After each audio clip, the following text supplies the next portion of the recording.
right. Yes. So we get ready to start. Unstable.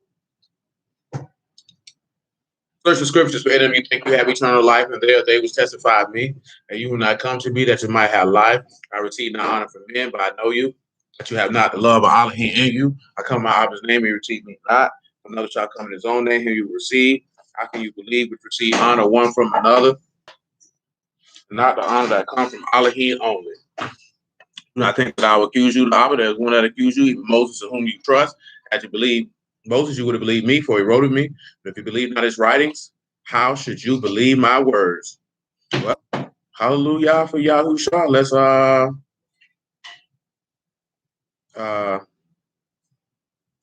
shalom, man. What it is, man? Y'all know we're dealing with Psalms, so we're gonna start at Psalms 127 and verse 1.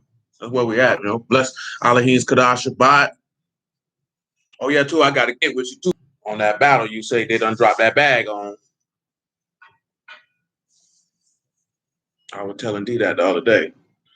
We'll slide out there with you on that one, man. If it's local. So Psalms 127 is what it is. That's what we're gonna do. Try to do, like I said, we probably get through Psalms a lot faster than we'll get through Proverbs, because we can theoretically almost do 3 Psalms a night, which is 36 Psalms a month, which is about 4 months, the totality of the whole book of Psalms. But Yahuah knows. That's what we're gonna do. Psalms 127 and 1. Except Yahuah build the house, they labor in vain that build it. I'm in the wrong place of where I desired to be. Now we are better served. Except Yahuah keep the city, the watchmen wait, but in vain. It is vain for you to rise. Read this. Oh, Psalms 127. His womb is his reward. As arrows are in the hand of a mighty man, so are the children of the youth. Happy is the man that have his quiver full of them. They shall not be ashamed, but they shall speak with the enemies in the gate. I know we talked about Psalms 127 before. This is a song of Solomon, specifically. Song of degrees. Let's take a look at this. We know what Benai is. Let's look at around here about laboring in vain. Laboring. See, now they done did all this stuff. I ain't just ripping. It's just to say no, it's going in. I ain't know you can do that.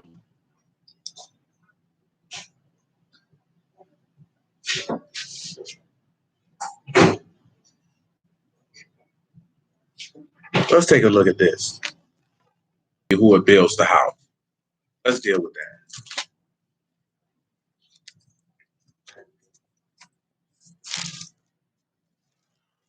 You know, I had a couple of interesting conversations this day, John 2 and 13. And it was just funny because it was three people that, in my personal opinion, perspective, I should say, stories parallel. And in the parallel, all 3 of them had similar outcomes. You know what I'm saying? As far as what happened in adulthood. And the similarities that they had is that all 3 of these young women stated that their parents were strict and that they were sheltered, and that all 3 of them ended up being rebellious to run out here in the world and ended up doing things that had a negative effect on them. So what I asked them was this is,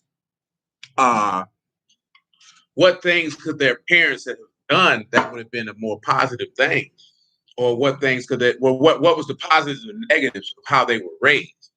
And on the negative part, they stated this one thing, and I'm mentioning this here because we're looking at except you who have built a house.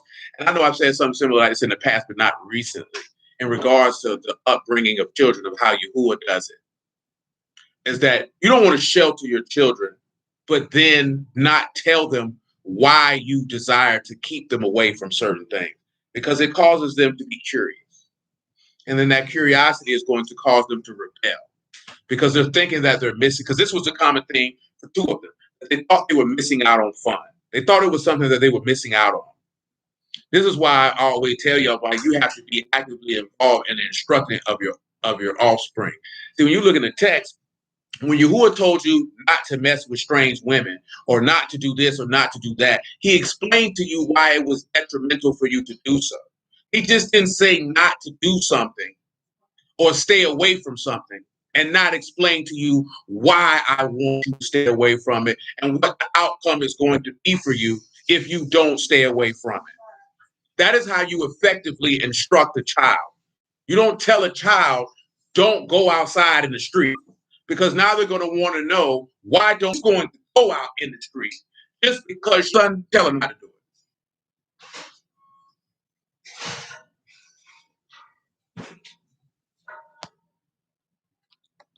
She will explicitly go out and do exactly what you told her not to do just because you told her not to do it. And that's just what it is, man. That ain't no cap. That ain't no denigrate no woman. Every woman on this stream, I tell you the same. You tell a woman not to do something, especially a young woman, teens, early 20s, you tell her not to do something, she's going to do the opposite. You know what I'm talking about? She's going to do the opposite. She's exactly what you told her not to do because she's going to be as curious as why you don't want me to do it. So I'm mentioning this here because we're looking at except you who build the city, you build the thing. Build something, he allows you to understand fully why he is doing it. We don't want to get caught up in that old black people adage because I said so, because I told you so, when you're giving instructions about refraining, abstaining, or getting out. Matter of fact, I gave it to her like this. When Yahushua prayed in John chapter 17, you know, he said he prayed for his disciples, right? He said, I don't pray that you take them out of the world, but to keep them from evil. See themselves from something you kept them away from. Versus Yahuah is going to tell you exactly what it is going on out here, exactly why you shouldn't do it. This is what you're supposed to do. Now it's on you to do what I told you to do. Because I'm not taking you out of the temptation. I'm telling you how to handle it. You ought to follow what I told you. You know what I'm saying? That's how he raised. He didn't say, "Oh, just stay over here. Don't never go. I'm gonna never let you get into the Canaanites. I ain't gonna never let you get into the Amorites." He said, "No, the Amorites like to do this. The Canaanites like to do this. This is why I did this to them. You not gonna do that. Now, when you go out here, you know what I told you to do. You don't shelter nobody because when they get in the world, they're ill prepared to deal with it. You're gonna have to tell them what's going on out here. And I've been telling y'all that you got to tell them what's going on out here. You can't act like that it's not a real world that one day they're going to be in, that they're going to be woefully unprepared to deal with. That's going to be your fault. Because you felt like you're a child. I don't want to tell them that. Or really, you too scared to deal with reality because you don't want to accept one day your daughter is going to have sex with another man and have kids. Or the fact that your son one day is going to be somebody's father and he's going to have to be able to interact with men in the street and know how to deal and interact with them safely so that he can come home and not in a body bag. Because you don't want to deal with that. You don't want to accept the reality. They're not going to be kids forever. You're preparing them for adulthood. Get your head out the clouds and out of the fantasy land and understand you're raising a leader. You're raising a mother. Prepare them for the task. The world is wicked. The book tells you that. We know this whole world is mired in wickedness. And you're not going to tell them? So then when they face wickedness, they're not going to be able to identify it to even know how to handle it. They're not even going to be able to move in wisdom because you ain't gave it to them. And boy, Yahuah don't raise his offspring like that. You can't go in the text and see that. So if we're going to say we're going to be the sons and daughters of Elohim, then we have to do as he did. Now, as that one of them young women said something to me, and that resonated. That's how I know, because I could tell, that's my personal perspective, that most young women who are sheltered and come from a strict environment were raised to be wives to a certain extent. They weren't raised to be out here tossing coochie. You know what I'm saying? It's just because they were sheltered and they weren't prepared for the world. When they got out here, they didn't know what to do. So they just went with what felt good. But this young woman told me straight up and down that she believed that submission was taking on the mind of your husband. I said, well, baby, that's book. She didn't realize that. So when you're talking about taking on the mind of someone, that means you're understanding. Matter of fact, in the Epistle of Hebrews, It says that babes only deal with milk, and those that are of age deal with strong meat because they, by reason of use, they are able to discern between good and evil. So that means even Yahushua himself could tell you, son, this is evil, this is good. How are you not telling your kids this is evil and not just saying it's evil and good, but explaining it in detail? And if you're not able to explain it in detail, then nigga, learn about it. You know what I'm saying? It's not that difficult. You wonder why black people are disorderly and dysfunctional and have so many problems because men do not want to learn anything to teach their wives and their kids and then blame it on the women and the children when they fail. Can't do that any longer if we say we godly people. Can't do that because that's not what your father does. So that means that we would have to sacrifice entertainment and fun for the benefit of generations after. Because we talk about this in Psalms 127. That's why I'm mentioning this. That man say, blessed is a man who have a quiver full of children. As I told you a couple weeks ago, if Yahuah sees fit to give you a son, I don't care if it's just one or if it's 21. Shalom, man. That means that he sees fit that you have the capabilities and abilities to raise a soldier in the army of the Lord. Because if he didn't see you to have the capabilities to raise soldiers in the army of the Lord, he wouldn't have gave you one. And if he gave you more than one, that means he deems you fully capable of doing so. And that's how you have to start approaching it. Daughters are cool, but daughters are here for the purpose of reproduction and service. Your sons are here for the purpose of leading and serving the soldiers and the army of the Lord. Do you understand that? So if this man gives you a son, that means, and I really want y'all to lay that in the heart and sit back and understand this. If this man has given you a son, that means he has either seen you fit to be a procreator, an illustrator, and an instructor and a guide for a soldier in the army of the Lord, or he see fit to kill you and your entire bloodline. It's either or. There is no in between. I mean, he see fit to get you and to begin to exterminate your bloodline. Prayerfully, for none of you gentlemen, the latter is not the case. But let's continue. Praise the Lord. John chapter 2, verse 13. And the Yahudine's Passover was at hand, and Yahushua went up to Jerusalem and found in the temple those that sold oxen and sheep, doves, and the changes of money sitting. And when he had made a scourge of small cords, he drove them all out of the temple, and the sheep and the oxen poured out the changes, money, and overthrew the tables. Poured out the changes, money, and overthrew the tables. And he said unto them that sold doves, take these things hence, and make not my Abba's house a house of merchandise. The disciples remember that it was written, the zeal of your house have eaten me up. Then answered the Yahudim and said unto him, what sign show you unto us, seeing that you do these things? Yahushua said unto them, destroy this temple, and in 3 days I will raise it up. Then said the Yahudim, 46 years was this temple in building. Will you rear it up in 3 days? But he spake of the temple of his body. Wherefore, when therefore he was risen from the dead, his disciples remembered that he said this unto them, and they believed the scripture and the word which Yahushua said. So when we look at this here, he's saying, you destroy this temple, I'll build it in 3 days. Now, of course, you know what Hebrews 8 says, and we're going to look at it in a moment. But we're looking at, except Yahuah built a house, you're doing it for nothing. Now, y'all know that build is at noon and hay, if my memory serves me correctly. Let me verify. But I believe that it is bot, noon, and hay. And I was correct in my assertion. It is to build, it is to rebuild, it is to establish, it is to build a house, establish a family. You got bot, noon, and hay. That is self-explanatory. Behold the seed of the son. This is what is being built. How is that house built? Well, we just seen how it was built. It was reared up in 3 days. It is built up through the resurrection of Mashiach, something that we discussed on Wednesday. Now, I want to look at this other aspect of something that's going to come to my mind. It was just in my brain, and I forget it. I'm over here to the book of Ezra, I believe. Let me do that. Or maybe it's Nehemiah. I'll figure out which one I want in a moment. Because it might be Nehemiah. It might be Nehemiah.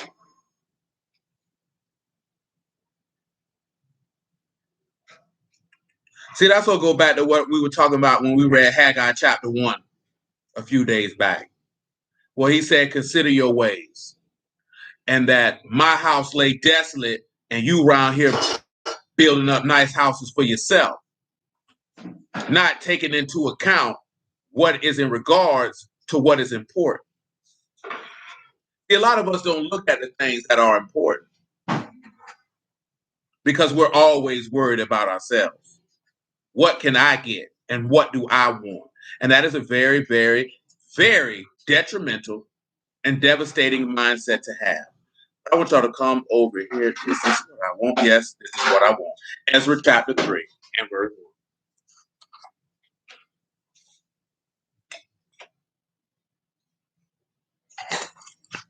Matter of fact, before you read Ezra 1, come to Isaiah 45. Ezra 3 and 1, excuse me. But come over here to Isaiah 45. Indeed, brother, indeed. Indeed. Isaiah 45 and 1, if you would. Matter of fact, back it up to 44. 44 and 24. That's what I need. Isaiah 44 and 24. Thus saith Yahuah your Redeemer, he that formed you from the womb. I am Yahuah that make all things, that stretch forth Shamahim alone, that spread abroad the earth by myself, that frustrate the token of liars, that make diviners mad, that turn wise men backwards, and make their knowledge foolish, that confirm the word of his servant, that perform the counsel of his messengers, that saith to Jerusalem, you shall be inhabited, and to the cities of Yehudah, you shall be built, and I will raise up the decayed places thereof. Pause. Matthew 24. Matthew chapter 24. I think my ear backed up again.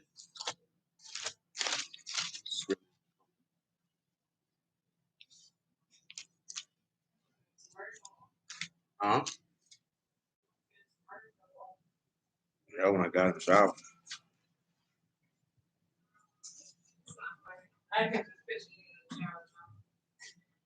No, I probably want to clean my ear out. Might get too much water got in there. And my left ear seems to produce an extreme amount of wax. Matthew 24 and 1. Yahushua went out and departed from the temple, and his disciples came to him for him to show him the buildings of the temple. Yahushua said unto them, see you not all these things? Truly I say unto you, there shall not be left here one stone upon another that shall not be thrown down. Now, we just read where he said he the house.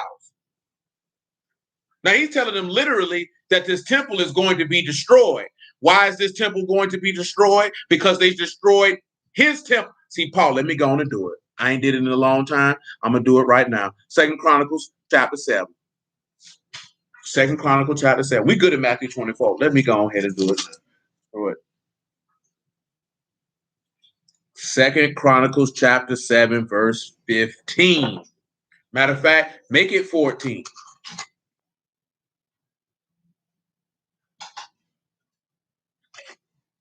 Praise the Lord. 2 Chronicles chapter 7, verse 14. If my people which are called by my name shall humble themselves and seek my face and turn from their wicked ways, then will I hear from Shamahim and will forgive their sin and will heal their land. Now my eyes shall be open and my ears attent unto the prayer that is made in this place. Pause. This is something we didn't talk about before. I'm going to give you the brief one because I don't want to precept this all the way out and we get off track. Now, number one, he said, if my people which are called by my name will humble themselves. The first thing Yahushua came out of this said, repent. Behold, the kingdom of heaven is at hand. Or believe the kingdom of heaven is at hand. See, that's you humbling yourself right then. And that's why he turned around and he told you to seek and you shall find. Why you should be praying and seeking his face. And then there's the turn from your wicked ways, which is repent. And he said he will hear from heaven and forgive your sins and will heal you. Then he turned around and say, because his eyes is open unto the ear and attent unto the prayer that is made in this place. Now that is made is not there. It says in this place. Let's look at it. Let me go around there too. 2 Chronicles chapter 7. What are they? Verse 15. We still holding Ezra chapter 3, everybody. Ezra chapter, because everybody like to talk about 2 Chronicles 7:14.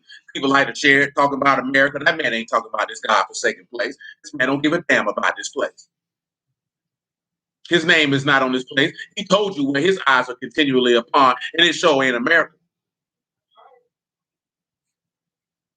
Niggas be worrying about the wrong thing in the wrong place at the wrong time. Now, again, when you look at that in this place, still on, man.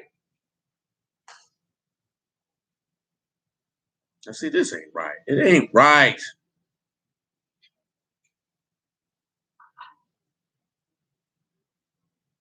When we're looking at in this place, it's a word that y'all know. It's makom, your standing place, a spot, a post, an office. Mean, kuf, and mean.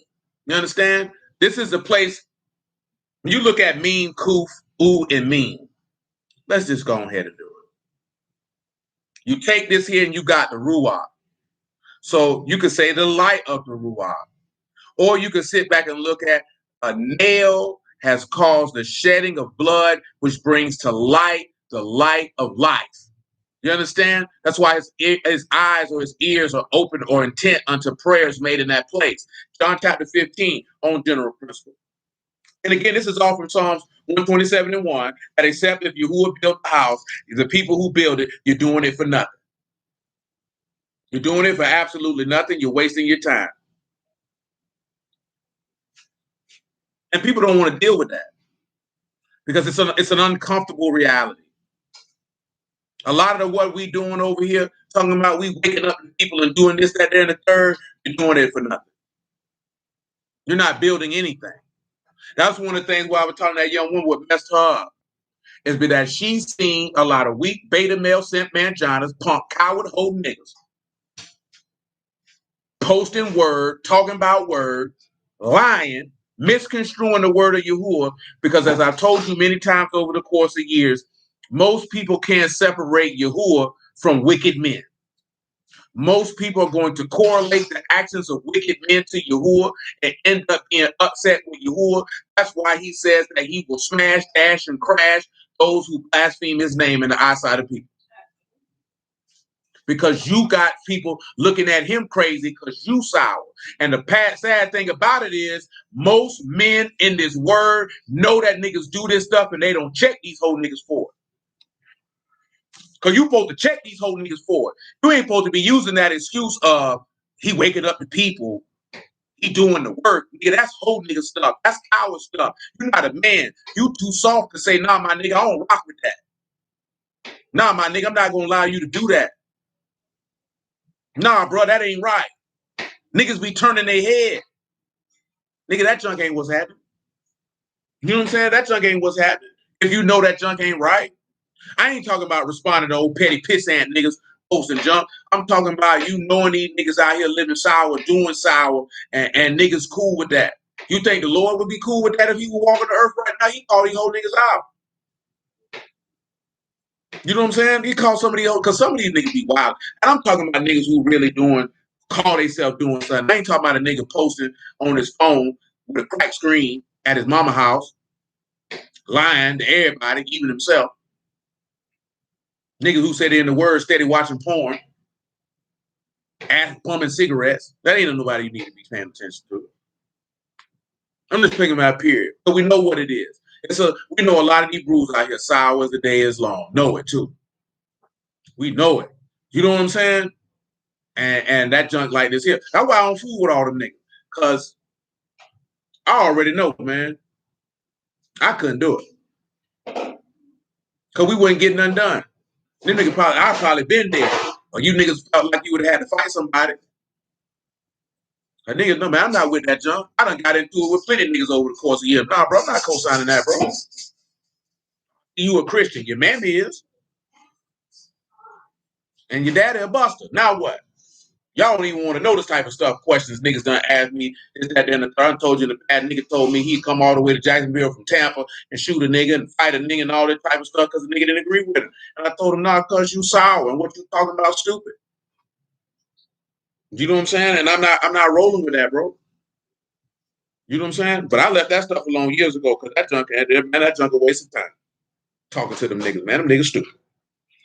You know what I'm saying? It's better dealing with people who want to say they soul than talk to a bunch of know-it-alls who don't know nobody, don't even know their own self. Much less talking about they know Yahuah. Them niggas lying. All these niggas know how to do is tell lies and blaspheme the name of Elohim. That's all most of these boys know how to do. And that's unfortunate. John chapter 15 and verse 9, I believe. Actually, verse 7. If you abide in me and my words abide in you, you shall ask what you will, and it shall be done unto you. Herein is my Abba esteem that you bear much fruit, so you shall be my disciples. As my Abba have loved me, so I loved you. Continue in my love. The reason I read that because he said that if you abide in him, you can ask what you will, and it will be done. This is what Chronicles is alluding to. You know what I'm saying? That if you've humbled yourself and accept his will, and you make a prayer unto him in that place, he will hearken unto you. A lot of people don't really realize that our God is a faithful and just individual. You just got to play your part. Where we was at? Isaiah 45. I still got second Chronicles chapter 7. Let me finish this Isaiah 45. Come on back to Isaiah 45. Because we're looking at that about raising up the decayed places. That's what it says. He will let's look at raised up the decayed places and good old Isaiah 45, 44, and 26. Because I could take this 44 by the confirming the word of his servant, and we can go all over the place. I'm trying to stay on task. I don't want to jump all spread out, but I always do. And I have an inclination to do it now. I think we talked about this verse not too long ago. But nevertheless.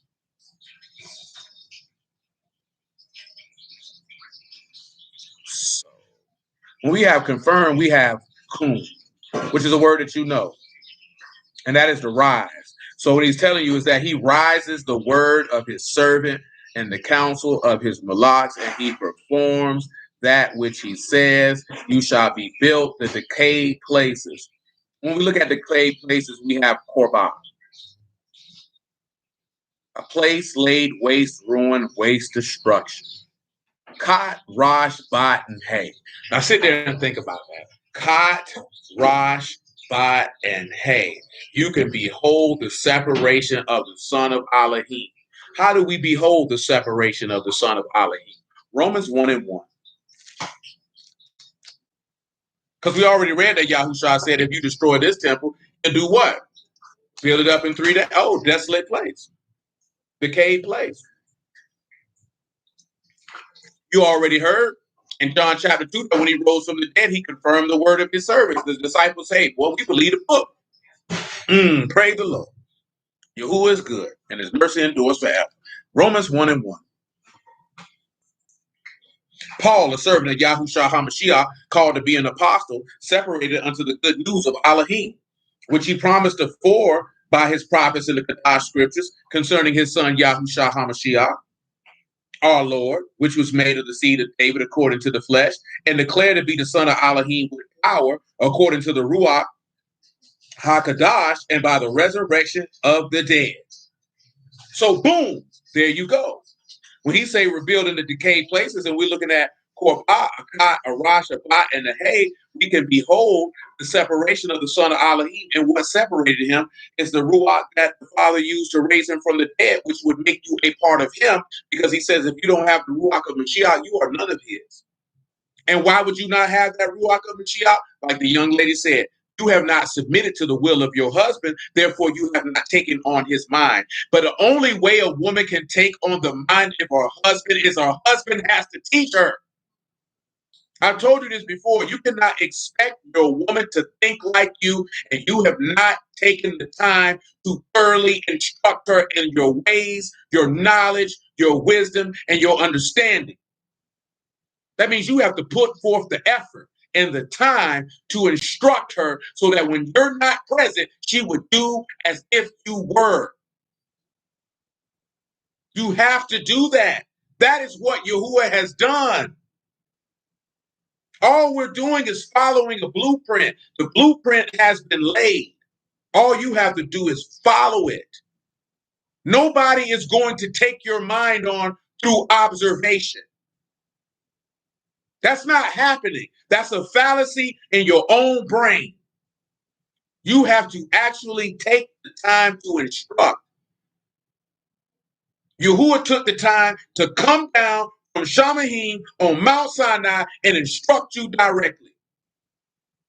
When you didn't want to hear from him, he said, I'll teach it to Moses and he'll teach it to you. And then he said, you know what? I'll do you one better. I'll sanctify an entire tribe to teach you about me.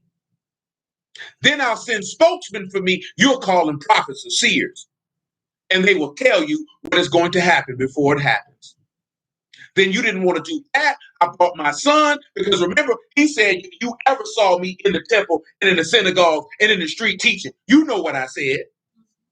See, people always want to talk about he just showed us the example, but that man sat down and instructed also. When he resurrected from the dead, he sat down with his apostles and he instructed them in the things concerning himself. And then after that, he sent his Ruach HaKodesh down and gave you apostles, prophets, pastors, evangelists, and teachers to instruct you so that you can submit to his will and have your mind, not just sit back or watch me, son. You'll know what to do. Absolutely not. If you think that's how that's done, you are a jackass.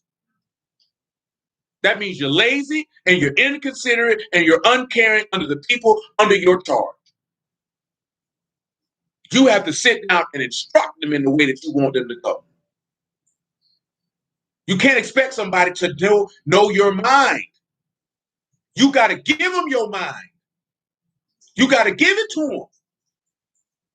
That means you're going to have to forsake things that's why he said, I must be about my Father's business. See, sometimes we don't want to forsake the things that we want to do in order to do what we ought to do. And that's why our community is devastated, because the men don't want to lead. They don't want to instruct. They don't want to guide. They think overgrown children. You know what I'm saying? It's a harsh reality, but it's life. Because we're talking about being like our God. It said, except Yahuah build the city, you watch in vain. How you going to build the city? It said, a wise woman build her house. So again, we're talking about Banah, at noon and hay. So you can see the sun, the seed of the sun. That's what he told you. And he got to teach you how to do that. Indeed. Amen. He got to teach you how to do that. He's going to give you a heart of flesh. Let's go around here to it. He mentioned it. Ezekiel 11. Now look what it say when we get there. Thank the Lord. What you over there doing with that bald-headed baby? Mm-hmm. That's a bald-headed baby. No, she's not. She has hair. 11 and 13. Ezekiel.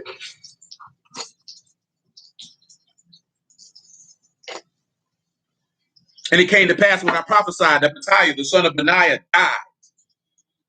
Then I fell down upon my face and cried with a loud voice and said, Yahuah Elohim, will you make a full end of the remnant of Yasharal?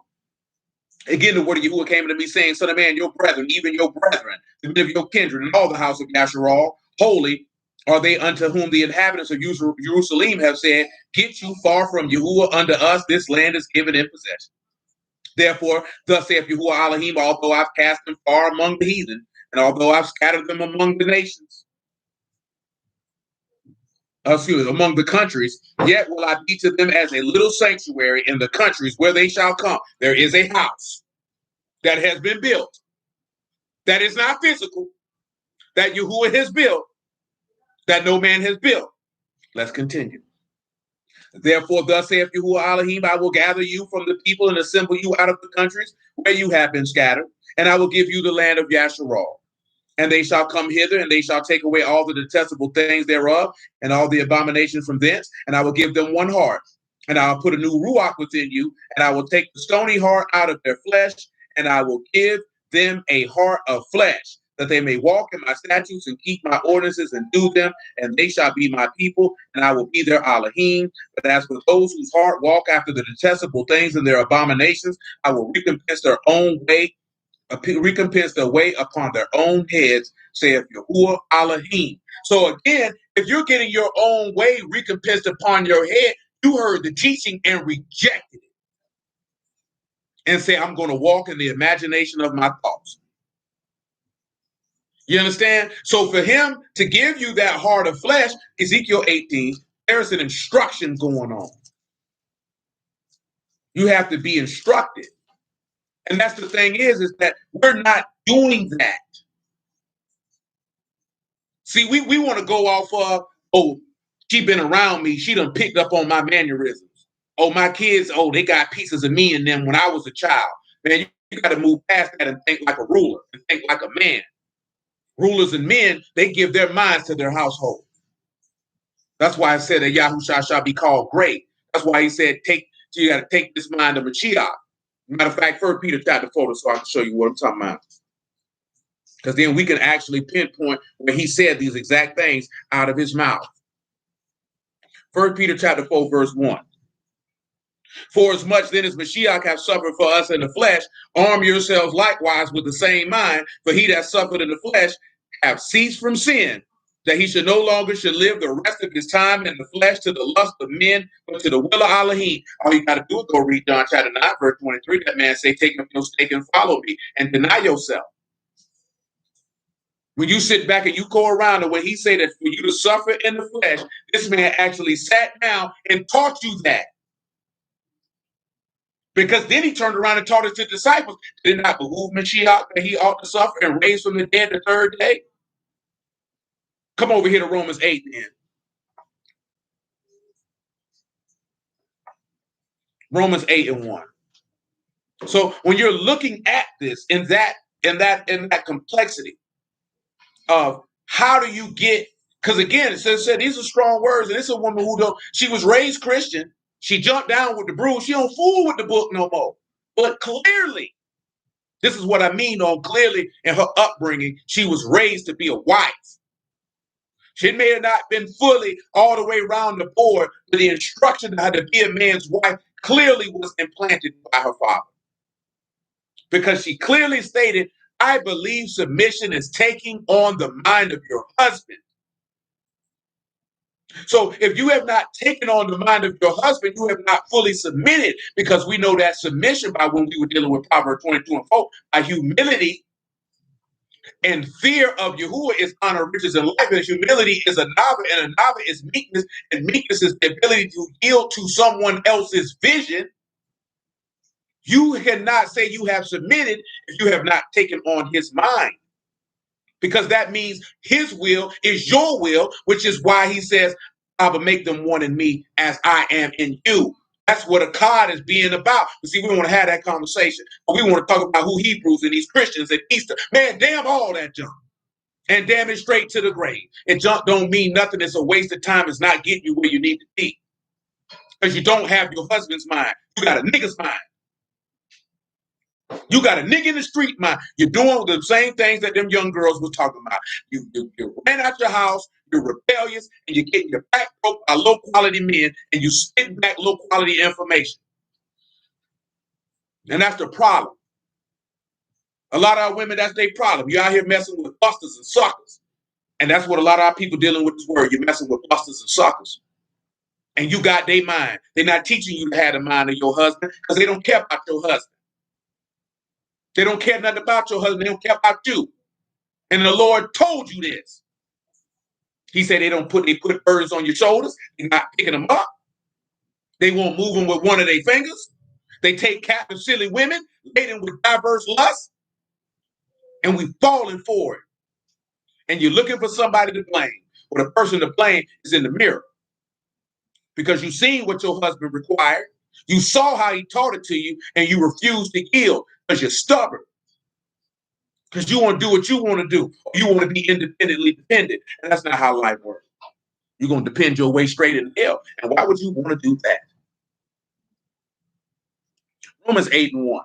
There is therefore now no condemnation to them which are in Mashiach Yahushua, who walk not after the flesh, but after the Ruach. Why would they walk after the Ruach? Because they have put to death the flesh. They have suffered in the flesh to cease from sin.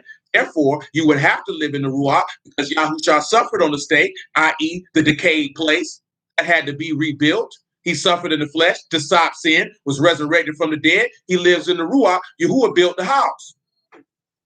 Everybody else building for nothing. And why are they building for nothing? Because they're building on the words of men. For the law of the Ruach of life and Mashiach Yahushua have made me free from the law of sin and death. I mean, guess what? There's no penalty of death on you. You don't live in sin. This ain't, that's what people talk. See, that's what the law out. See, that's stupid people talk. See, what the problem is, like I said, we give too much credence to people who have not been sent to teach the word of Yahuah, and we put them on pedestals and in places where they don't belong. Why would I give so much attention to a false prophet and a false teacher? Why would I give them attention if the attention they would what was getting wasn't a sharp rebuke that they shut their mouth? All we want to do is talk about these Christians ain't this or this Hebrew ain't that. Well, if you ain't gonna check them, nigga, what's the point of talking about it? Why give attention to that which is not bread? How about focus on the bread?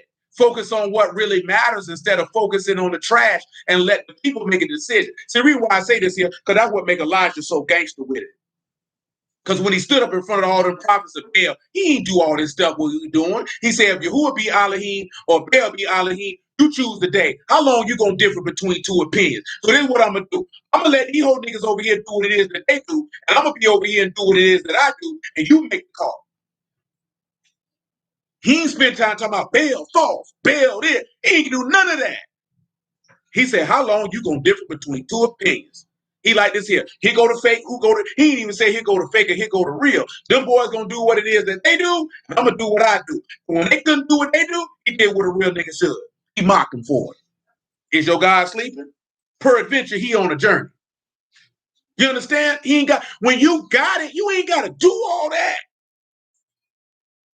Why are you focusing on that which is not bread and you say you got the bread? I mean, your bread ain't bread then. Nigga, I'm not focused on a nigga selling trash dope and I know my dope good. And I'm talking that from personal experience. I'm not sitting here worrying about these boys. I used to sit on a spot that I had where niggas was short stopping, and I knew all the cluckers would walk past all of them and buy my dope because I know my dope was better than them. I ain't have to say nothing about them. I ain't have to say, nigga, get from over here. I know they not gonna buy your work. Your work is trash. I know they come to, I know my work better than yours. So I ain't even worried about it. And that's exactly what them smokers did. Walk past 5 niggas and say, I want your work. I know my work better. So if you know these boy work trash and your work better, why you focusing on trash dope? Dope can't be good if you worried about it. You think Yahushua was walking around talking about, oh, this guy's a Pharisee, boy?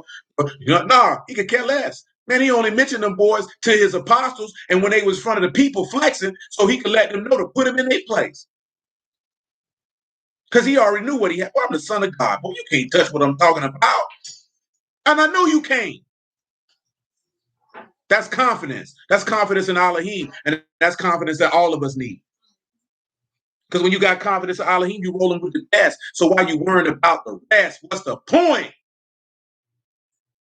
Why you focusing on them? Screw them. They mean nothing.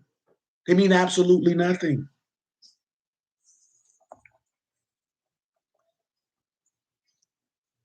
Romans 8:3. For what the law could not do, that it was weak through the flesh, Elohim sending his own son in the likeness of sinful flesh, and for sin condemned sin in the flesh, that the righteousness of the law might be fulfilled in us who walk not after the flesh, but after the Ruach. You know what's funny? I heard that nigga BOA say that last night. That nigga said, unless you drinking that Jesus juice. Because he was talking about, well, the Old Testament law say we can have it more than one wife, and you say Jesus coming to change something. I don't roll with that, and you're going to roll to hell too. You're going to roll the head. See, that's what people's problem is.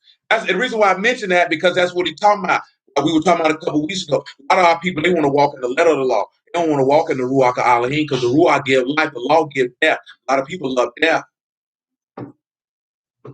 I'm telling you, those who are Elohim don't spend their time talking about the law. The law is a life thing. The law is a life thing. That's not hard to instruct people. Hey, man, don't cheat on your wife, cuz. And when I say cheat on your wife, meaning sleeping with another man's wife, don't do it. Don't do it. Keep the man savage, bro. Stop coveting. You know what I'm talking about? Don't have sex with a dog. Why are you doing that? You know what I'm talking about? Don't worship another God. Why are you doing that? Don't have fellowship with sinners. Follow what I tell you to do. Like I was telling a young lady, because she was talking about that, about the Hebrew niggas slaying niggas. I say, look at how Yahuah do it. Yahuah say, if you find a woman who ain't married and you put your penis in her, if you found her right to put your penis in her, she your wife tonight. Because you're going to have to go to her daddy and drink that bread. The only way you're not going to marry her is if her daddy say no. You know what that the purpose of? To stop you from hoeing. He said, it's okay. You want to knock her down? That's fine. You're going to marry her. That's accountability and responsibility. See, these are the things. And he said that's why he did it, because y'all about for the whore around here. And guess what? We don't have that accountability and responsibility no more. And what is people out here doing? Hoeing.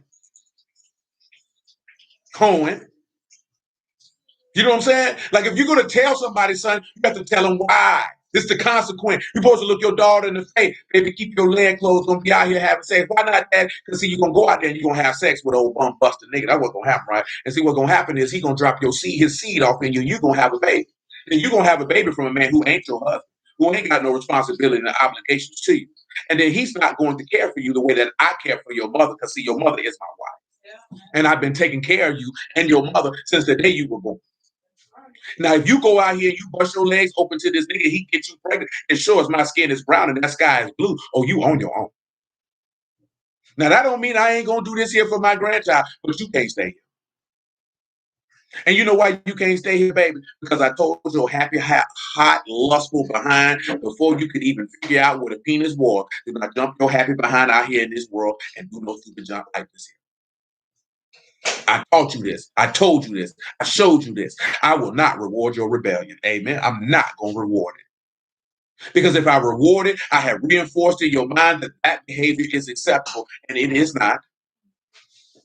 See, that's accountability and responsibility. I don't care if your daughter's 7 years old, you better look in the face and tell her. Because if you wait till she's 16, it might be too late. That monkey done got hot. She don't know why it's hot. She noticed a little boy. Little boys don't look the same to her no more. Now you done kept her sheltered. They ain't prepared her for life. And the next thing you know, she done played the whore in her father's house. Now she done brought dishonor to your family name. And now you got to live with the fact that you raised the whore. And it's your fault. It ain't the world's fault. It ain't the music fault. It ain't the TV fault. You were insufficient in your duties.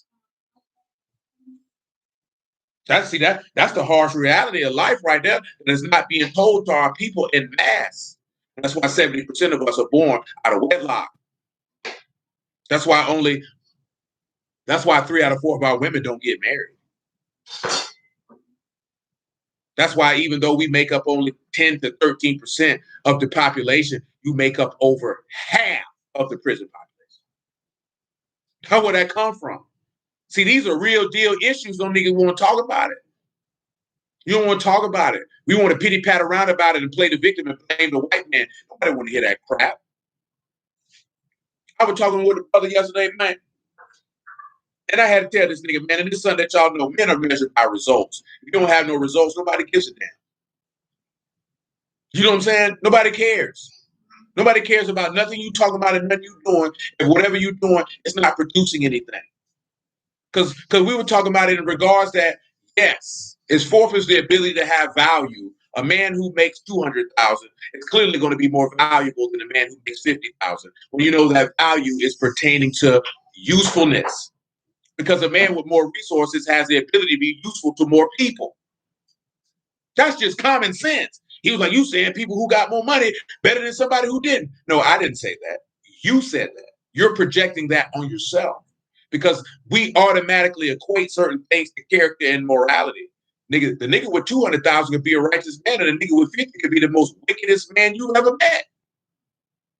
The money doesn't dictate how righteous or unrighteous an individual is. It's their heart. But most of us don't want to deal with that because you're going to have to look in the own mirror and look at yourself and say, what type of man am I?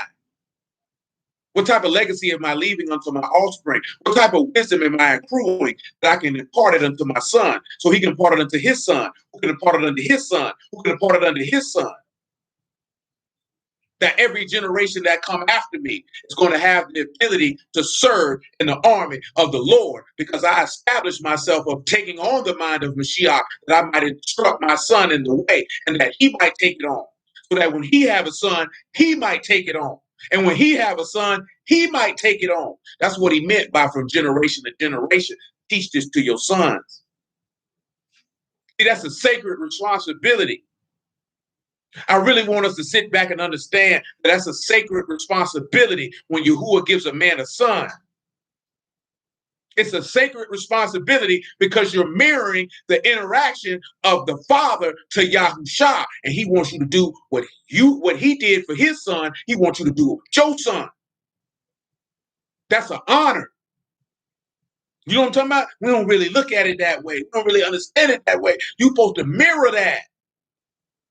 It's men out here, he don't get no sons too. Now, we can't always determine why he didn't do it, but one thing we can say, clearly Yahuah did not see fit for this man to continue his bloodline. That much we can definitely say. He didn't see fit to continue this man's bloodline. But when he give you one son, he see fit to give you your bloodline. And when he give you multiple, he say he wants your tree to flourish. To flourish because he multiplied you. Not one time, not two times, not three times, not four times. However many sons he gave you, he multiplied you. I mean, he saw fit to keep you on the earth. You know what I'm saying? You have to look at that. Amen. Indeed. Because when you look at Abraham, he just had one son, and that was Isaac. And Isaac only had one son, and that was Jacob. But then Yahuah said, you know what? I'm going to make sure that the seed of Abraham stay here. I'm going to multiply Jacob. And I'm going to give Jacob 11 sons. And then them sons going to multiply because I seen these men fit enough. Because come on, man, he said that about Abraham. I know him. That he'll do justice and judgment. I know he going to keep his sons right. I ain't worried about it. I ain't worried about it. I know he going to do it. So when he multiply you, I mean, he got confidence in your ability, or like I said, he planning on eliminating your bloodline from off the face of the earth. But preferably, Yahuah permit, we going with the former and not the latter. That he saw fit to continue to multiply you on this earth, that you may continue. And when we say you can continue, the wisdom, the understanding, and the instruction that you gave to your son, that's what continues, along with the physical DNA.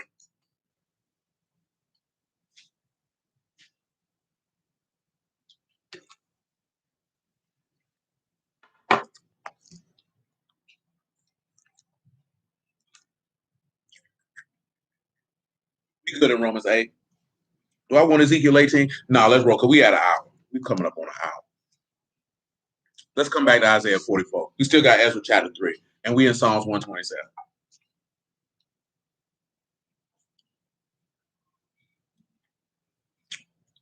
Isaiah 44 and 26 one more time. That confirmed the word of his servant and performed the counsel of his messengers. That performing the counsel of his messengers is Yahushua fulfilling the word of the prophets. That saith to Jerusalem, you shall be inhabited, to the cities of Yehudah, you shall be built, and I will raise up the decayed places thereof. That saith to the deep, be dry, I will dry up the rivers. That saith of Cyrus, he is my shepherd, and shall perform all my pleasure, even saying to Jerusalem, you shall be built, and to the temple your foundation shall be laid. When we look at foundation being laid, we have Yesod. That is to found, that is to fix, that is to establish, that is to begin, that is to lay the foundation. We talked, oh no, we didn't. I didn't talk about this with y'all. You have Yod, Samak, and Dalit. So what are you doing? You're grabbing hold to the sacrifice of the right hand. You're grabbing hold to Yahushua's sacrifice. That's laying the foundation. Let's look and see why I say this. Matthew chapter 16. You're grabbing hold to the right hand of fellowship. Let's just put it that way. Let's just put it that way. You're grabbing hold to the right hand of fellowship. 16 and 13. See, the only way our people going to get better is you have to be challenged to be better. And as a man, you have to demand that those in your presence elevate themselves. That's what Yahushua did. As a man, you have to demand your wife elevate her level of play. You have to demand that your children elevate it. The only way that you can make that demand is that you're demanding it of yourself. Because you can't demand something from someone that you're not even demanding of yourself. that would make you, I don't want to say a hypocrite, but that's about the best I can come up with. You can't demand from someone what you don't require of yourself. Yahushua can make all the demands he desires because he demanded it of himself. His father gave the decree, and he demanded it of himself. Therefore, he can demand it from you. And the thing is we don't, like I mentioned to y'all Wednesday, we don't like the demands because it causes us to look at our insecurities and the level of self-esteem that we possess. But as I've stated in the past, if anybody is coming to you and demanding that you raise your level of play, that already means that they believe that the capabilities for you to rise to the occasion are present. And you're not rising to the occasion because you don't believe that you can do it. And that is a personal problem. Because why would someone deal with somebody that they wouldn't believe could accomplish what they were demanding of them unless they're an idiot? Because you can accomplish it. You have the ability. You either lack the belief or the desire. We still got to finish 2 Chronicles chapter 7. I almost forgot about that. Praise the Lord. 16 and 13, Matthew. When Yahushua came into the coast of Caesarea Philippi, he asked the disciples, saying, of whom do men say that I, the Son of Man, am? They said, some say that you are John the Baptist, some Elijah, others Jeremiah, or one of the prophets. He said unto them, for whom say you that I am? Simon Peter answered and said, you are Mashiach, the Son of the living Elohim. Yahushua answered and said unto him, Baruch are you, Simon Bar-Jonah, for flesh and blood have not revealed it unto you, but my Father which is in Shamahim.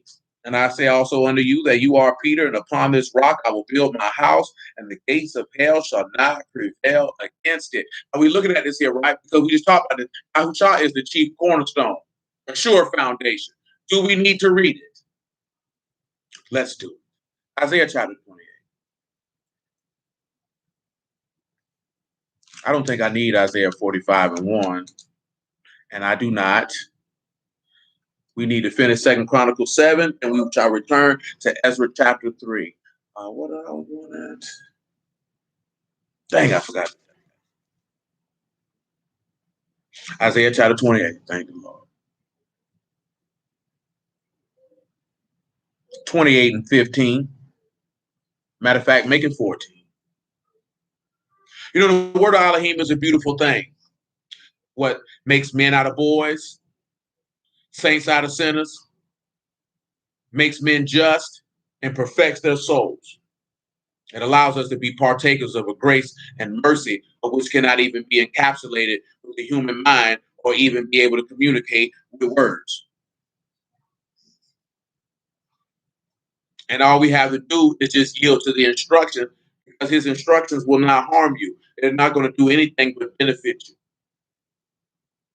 See, our problem in life is we used to so many people who have not given us proper information or have given us wrong information that we become weary of receiving information that is going to be beneficial. Also because men are no longer men and no longer conduct themselves as men and no longer communicate as men, no longer instruct as men, and no longer lead as men. It has developed a very weak and emotionally fragile and mentally fragile generation of people.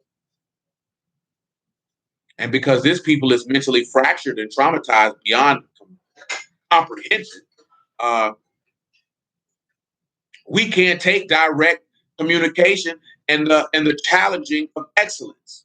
See, we have been allowed to wallow in mediocrity for so long that it is offensive to be challenged to achieve excellence. That's why when somebody black achieves excellence, niggas are offended. Do you know what I'm saying? Because you don't want to look at the challenging that individual did for themselves in whatever vocation that they're involved in, and the work and the sacrifice and the dedication and the utter obsession that they had in order to achieve it. And the unwavering belief that they would achieve it, irregardless of how long it would take them. Most of us don't have that type of mindset. That's why most people don't endure with the word. See, as he said, they have no root in themselves. You're rooted in the word because of your belief and confidence in receiving the goal. As it said about Moses in the Epistle of Hebrews, he said he didn't fear Pharaoh because he esteemed the reproach of Mashiach greater than the riches of Egypt and had trust in him who was invisible. So he was rooted in that word and the outcome that he would receive if he stayed dedicated and righteously obsessed with the obtaining of said objective. He was that dedicated to the excellence. See, when Yahushua came up and Peter, like, no, this ain't gonna happen. You get behind me, adversary, for you desire the things that be a man and not a Elohim. He said, put your sword up. He that killed with the sword died by the sword. Don't you know I can call for 12 legions of Malachim right now? How will the scriptures be fulfilled? Not my will be done, but your will be done, because I'm utterly obsessed with obtaining excellence and the process that must be done in order for me to achieve it.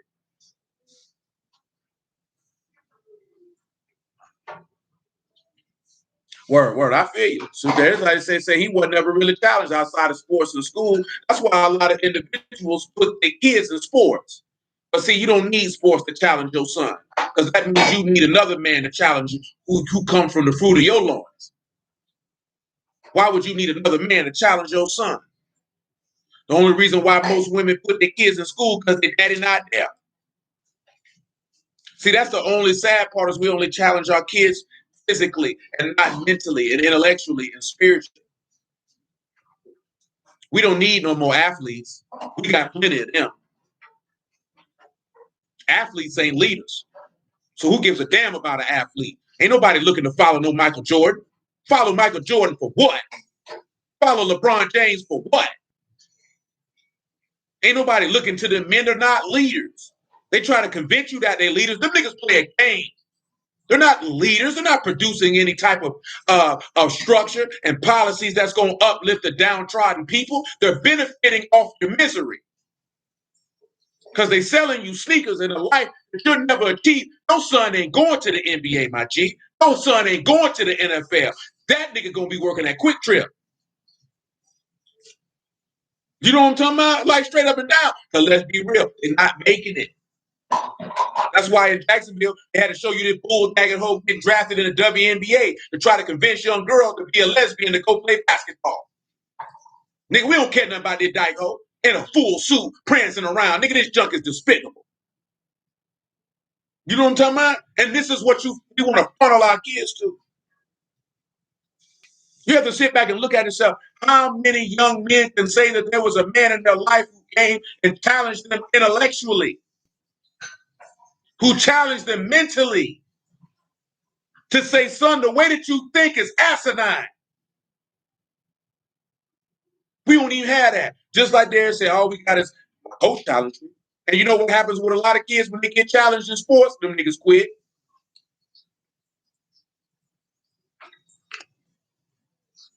That's the same way what people do when they get challenged in life. You know, I like a good sporting event just as much as the next man. But I told them niggas when I was in prison, in the grand scheme of life, this junk don't mean nothing. Them niggas used to look at me crazy. Well, you watch it? Yeah, I watch it. Niggas entertainment. It's a pastime, nigga. This junk don't mean nothing. At the end of the day, this junk don't mean nothing.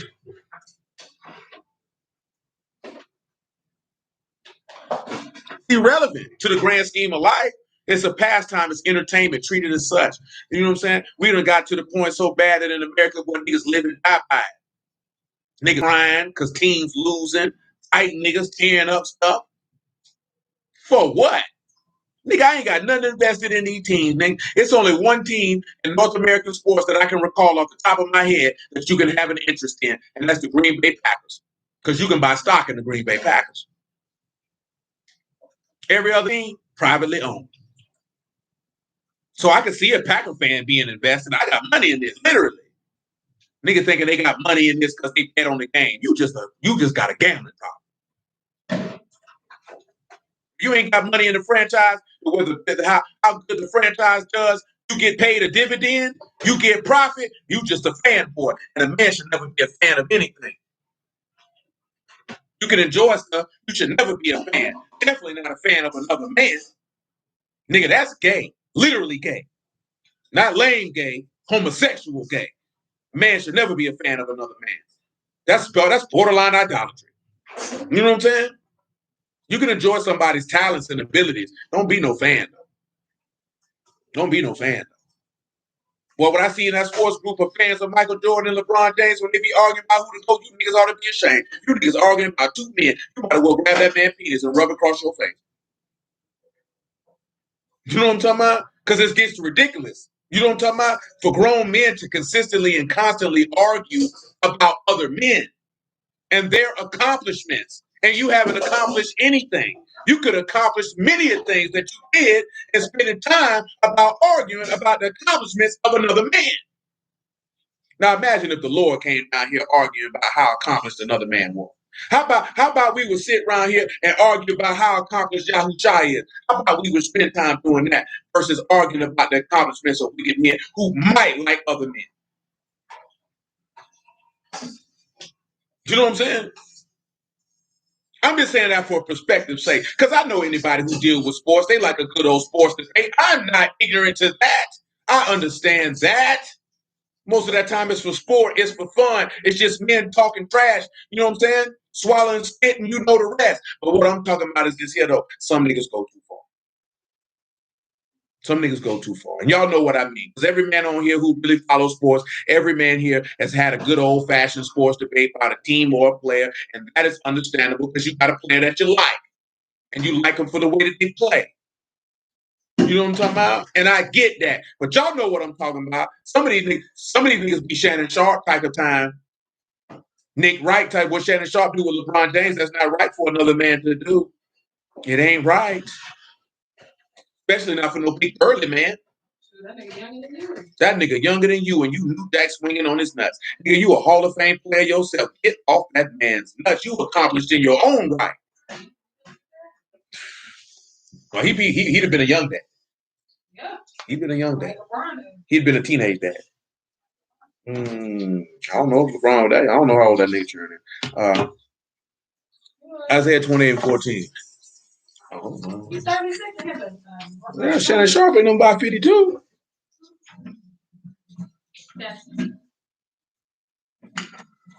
Nigga somewhere now, he ain't that old. That made me think about what I think I told you that Kevin Durant, some nigga talking about, yeah, boy, you told him. That nigga Kevin Durant said, nigga, that's disrespectful to your real uncle, nigga. Calling another man uncle. I say, boy, niggas say what they want to say. That's real nigga conversation. Call another man uncle. I told you that before. Niggas be calling other men's daddy. Nigga, you got me bent. Well, if you wasn't that man's stepdaddy, you ain't got no business calling no another man daddy. That's disrespectful to my real daddy. Nigga, I don't care what Anthony Rogers did or what he didn't do. I wouldn't care. Disrespect that man grave at Edgewood Cemetery by looking at another man in this face and calling him daddy. You know what I'm talking about? Nigga, you got me messed up. And if you get offended by the fact I told you, nigga, I got a daddy. Nigga, this name Anthony Rogers, nigga, you's a whole nigga supreme and you can get out my face. Because ain't no real man, ain't gonna have no, I respect that young blood. Ain't no spiritual daddy, ain't no none of that. You know what I'm talking about? And I ain't mad at if you have that type of relationship or you view somebody like that. I'm not calling you my daddy. I ain't putting spiritual daddy on that. Look here, man. I done birthed a lot of y'all in the gospel. I wouldn't dare want you to call me your daddy. I ain't your daddy. You got a daddy. Don't you disrespect that man. Don't you disrespect that man. I don't care what he did or what he didn't do. You got a daddy. You give that man the utmost respect. You know what I'm talking about? Straight up and down. I don't even want nobody talking about, yeah, what's up, Unc? I ain't your uncle. Ain't but 6 people on this earth. Well, I can't say that because my brother got a lot of children. But it's about 20 some odd children on this earth and call me uncle. Don't disrespect your real uncle.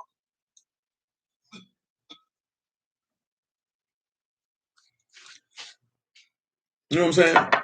Now I'm just talking about period because some people, when you look older than them, they be like, what's up, Unc? What? Right. No, I don't. That's what his nephew called him, and we just roll with that.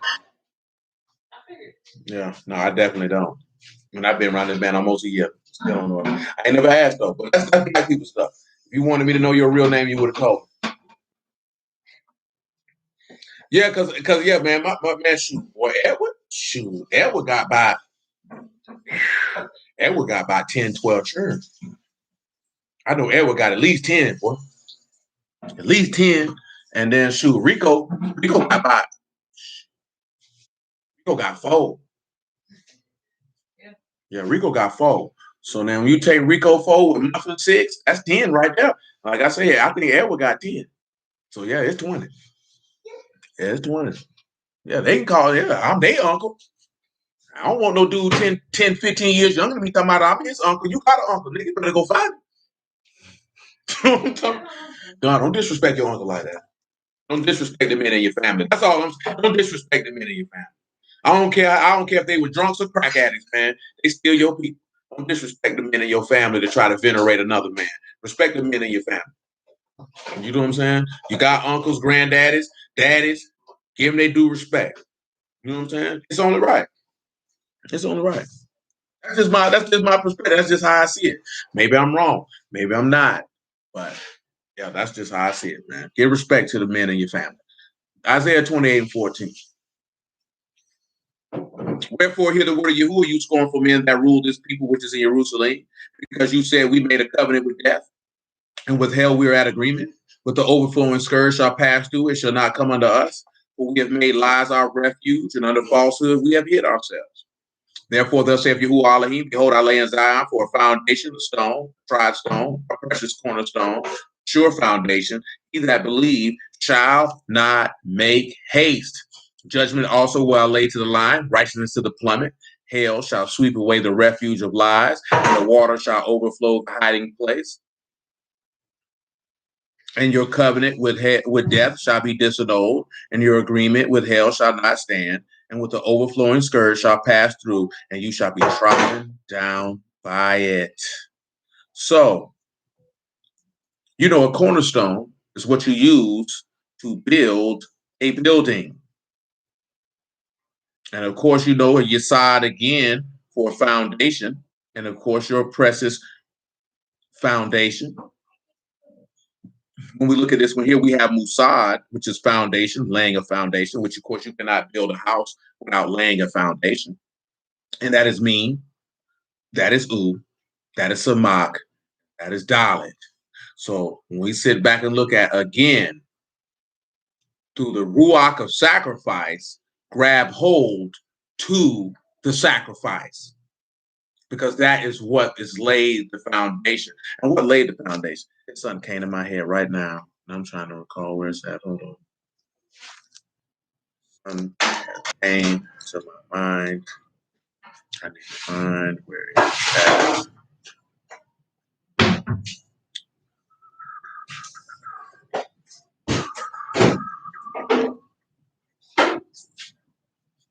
Oh, there it is. Ephesians chapter 2, verse 14. That is what it was.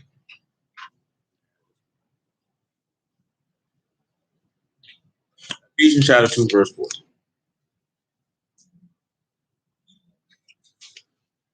For he is our shalom, who have made both one and have broken down the middle wall of partition between us, having abolished in his flesh the enmity and the law of commandments contained in ordinances, for to make himself of twain one new man, so making shalom. And that he might reconcile both unto Elohim in one body by the stake, having slain the enmity thereby, and came and preached shalom to you which were far off, and to them which were nigh. For both through him we both have access by one ruach unto Abba. Now, therefore, you are no more strangers and foreigners, but fellow citizens with the saints of the household of Elohim, and are built upon the foundation of the apostles and the prophets, Yahushua himself being the chief cornerstone, in whom all the building fitly framed together grow unto a Kadash temple in the Lord, whom you are also builded together for a habitation of Elohim through the Ruach. So this is what you see. This is the foundation, what you get built upon.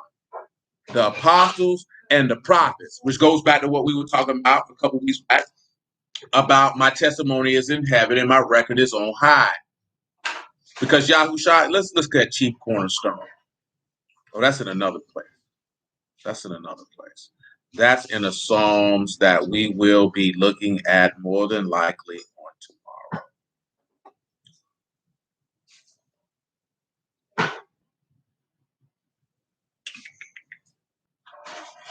Or was it?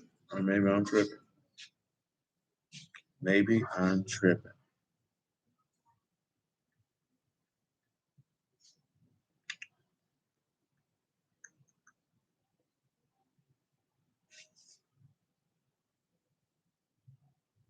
Doggone foot starting to throb a tad.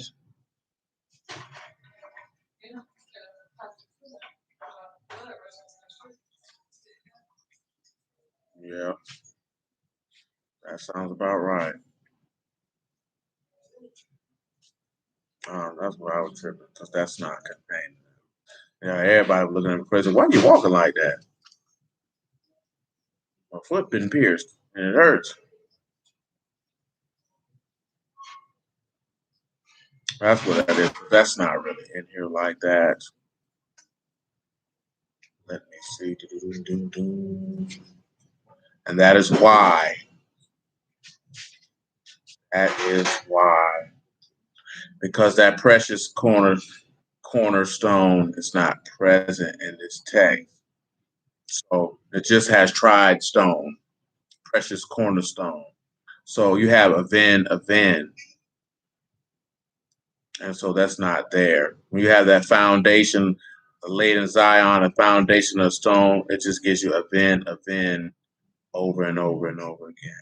Now we do have corner, which is pinna, which is also going to be figurative for a chief or a ruler. And you have pay, noon, and hay. So when we come up, we see that Yahushua speaks the words of life. So the ruler is always going to speak words of life. Of course, with aven for the stone, I don't care. You have Aleph, Bat, and Noon, and you see that the strength of the sun is life. And of course, you see that again. It ties us to John chapter 6, verse 63 of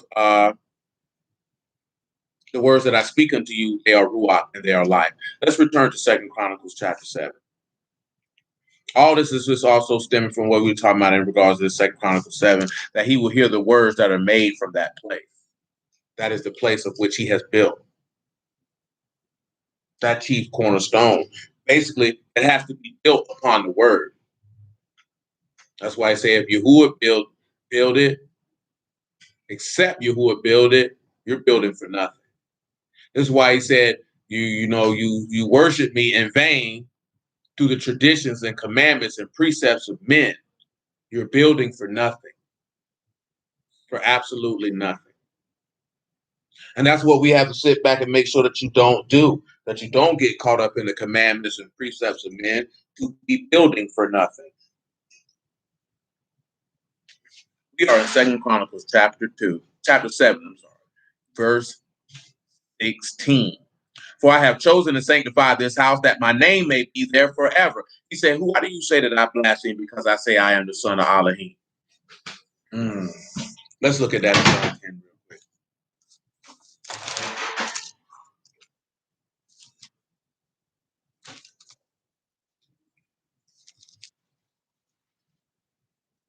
Praise Elohim in the name of Yahushua, because Yahuah is good and his mercy endures forever. And all we have to do is seek his face and he will reveal himself. But you got to do it with a pure heart, and you can't be wavering in your pursuit. John chapter 10, verse 34.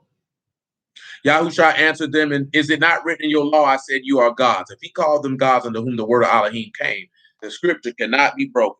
Say you of him whom Abba have sanctified and sent into the world, that I blaspheme because I said I am the son of Elohim? This is the house which he has chosen and sanctified. Or this is my beloved son in whom I'm well pleased. And his name is there, and his eyes and his heart are there continually. You have to understand that. His eye, that's why he say when 2 or 3 are gathered in my name, I'm in the midst. This man's eyes and hearts are there perpetually. Of course, that's Yom for perpetually. It's there every day, continually, nonstop. His son is the only person he sees. You should know that from the story of Isaac, Esau, and Jacob. The father only sees the son. So his eyes are always hearkened unto his words and his voice. Let's continue. 2 Chronicles chapter 7.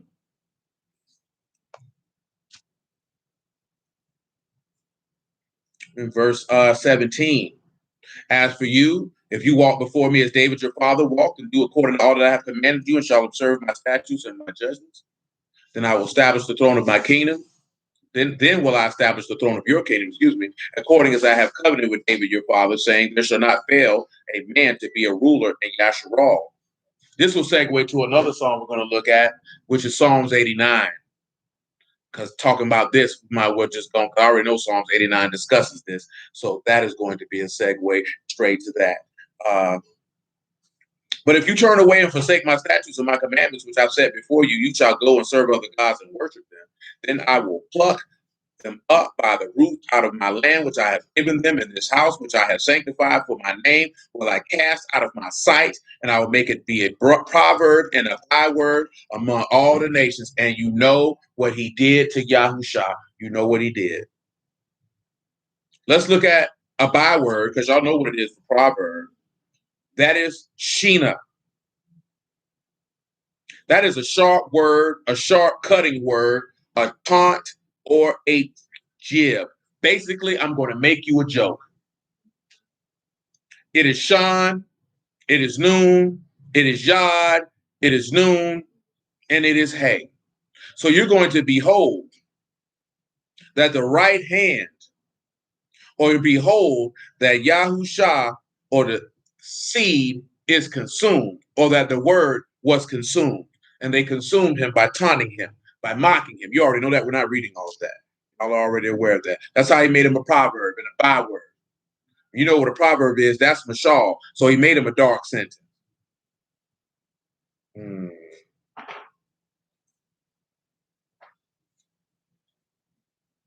sorry, y'all. I just caught a whiff of what I'm wearing. I can smell the whiskey. Enjoy the whiskey. If you know what I'm talking about, I'm just talking about this is what I'm wearing, and I can smell it on myself just then. I really enjoy this one here. Some people don't like it. Deidre don't like it. You say you don't like it? You said that the last time? I don't care. I thoroughly enjoy it. Where are we at? Verse 21. And this house which is high shall be an astonishment to everyone that passed by it, so that he shall say, why have Yahuah done this unto this land and unto this house? It shall be answered, because they forsook Yahuah Elohim of their fathers, which brought them out of the land of Mizraim, and laid hold on other gods and worshipped them and served them. Therefore he have brought all this evil upon them. And therefore he who did no sin became sin. And he destroyed that house because of what you did. You know what I'm talking about? Now you have to sit back and look at that. Why did he do it? You forsook Yahuah. So in order to bring you back, he forsook his own son. Ezra chapter 3.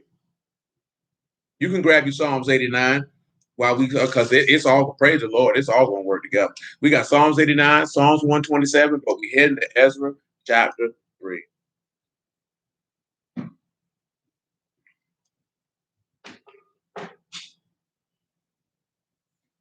Indeed, amen. Indeed. Ezra 3 and 1. When the 7th month was come, the sons of Yasharal were in the cities. The people gathered themselves together as what? One man to Jerusalem. Then stood up Yahushua, the son of Jehozadak, the brethren, the priests, Zerubbabel, the son of Shalachiel, and his brethren, and builded the altar of the Elohim of Yasharal, to offer burnt offerings thereon, as is written in the law of Moses, the man of Elohim. They sat upon the altar upon its basis, for fear was upon them because of the people of those countries, and they offered burnt offerings thereon unto Yahuah, even burnt offerings morning and evening.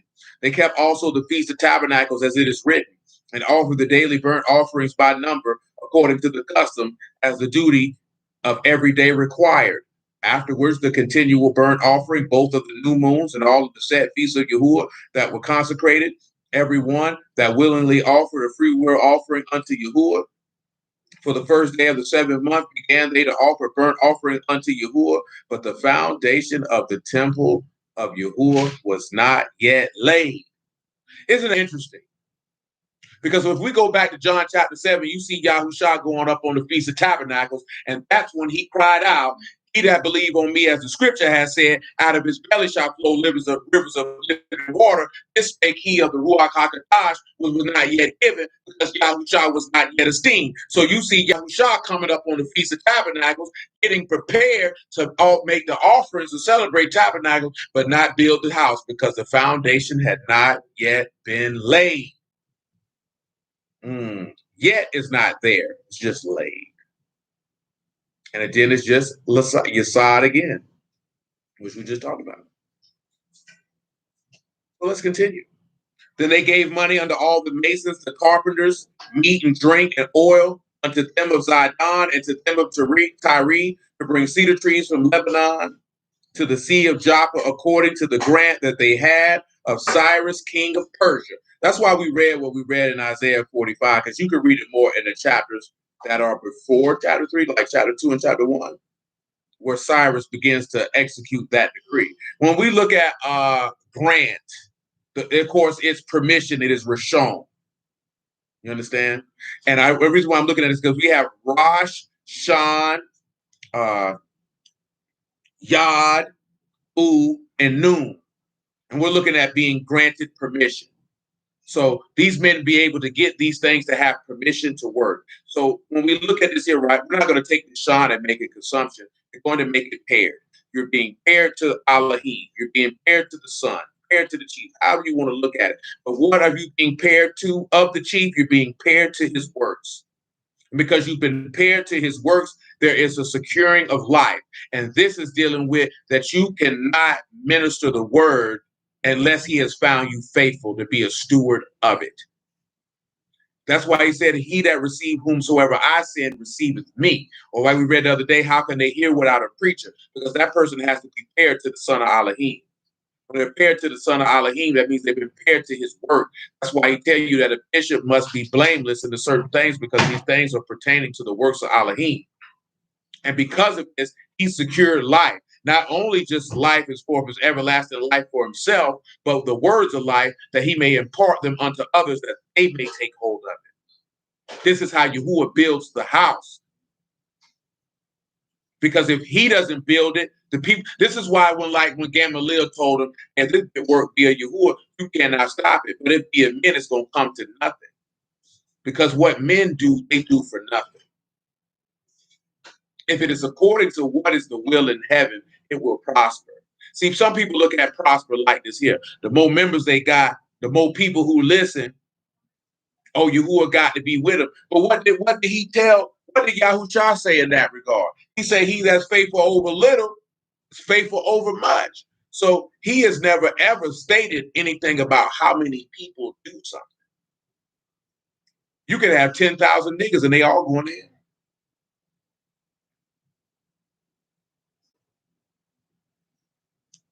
And you can have 15 people and they all be saved. So that's not how we're going to judge, because again, you're judging according to outer appearance. See, I want us all to have the ability to judge righteously and to judge with an upright and just balance. Like I've told y'all many times before, you're all grown men. See, my duty is to lead into the worship and administering of the word unto you. It's not my job to lead you as men in that regard, as far as leading your households and you making decisions. You're grown men. All I can do is give you the information, cause you to understand the positives and the negatives. And then as a man, you got to make a decision and live with it. As a man, you have to be firm enough to know, because you got to be able to lead your own house. Another man can't do it for you. And all of you young men are capable. And many of you have made many strides in many areas of your life, and you ought to be proud of yourself. But as we all know, it's even more work to do. And then I mean exactly what I just said. Many of you have made many strides in many areas of your physical existence, and you ought to be proud of yourself. Not to notice that I said that, not to be talking about that I'm proud of you, because that doesn't mean anything. It does, but it doesn't. And I'm saying that for a reason. I'm saying that because for the work that you put in and the labor that you put in the areas that you desire to labor in, and you've been able to get the desired results that you were seeking, you ought to be proud of yourself. Or if you had a vision that you wanted for yourself, and however long it took you to get there, and you were able to do it, and if there's been a level of increase of wisdom and understanding and righteousness on your behalf from the work that you were willing to do, you ought to be proud of yourself. You know what I'm saying? I know people look for people to say, I'm proud of you, and I am. But it's more so you should look at yourself to say, I had a goal, I had a plan, I had a desire, and I was able to do it. I put my mind at that to the intent. And you should be able to look at yourself in the mirror and say, you know what, boy, you done came a long way. You don't always need, I know it's beneficial. You don't always need somebody to tell you, boy, I'm proud of you, boy. I know some people desire to hear that. But as a man, you should be proud of yourself. You should be able to acknowledge what you've done and then look at where you want to go and how much more work that you need to do to get there, because you should never rest on your laurels, if you would. Get complacent. Because complacency is, as I think that was Nas put it, that he hate going to sleep for those little respites of death. Or as he put it in one song, sleep is the cousin of death. Well, definitely complacency is the cousin of death, because that means you sleep while you woke. And what good is that? Don't be sleeping. It's high time that you wake up out of sleep. You know what I'm saying? That's what he told you. Mashiach say, get on up. Get on up. Come on, let me keep on rolling in this. That's what chapter 3.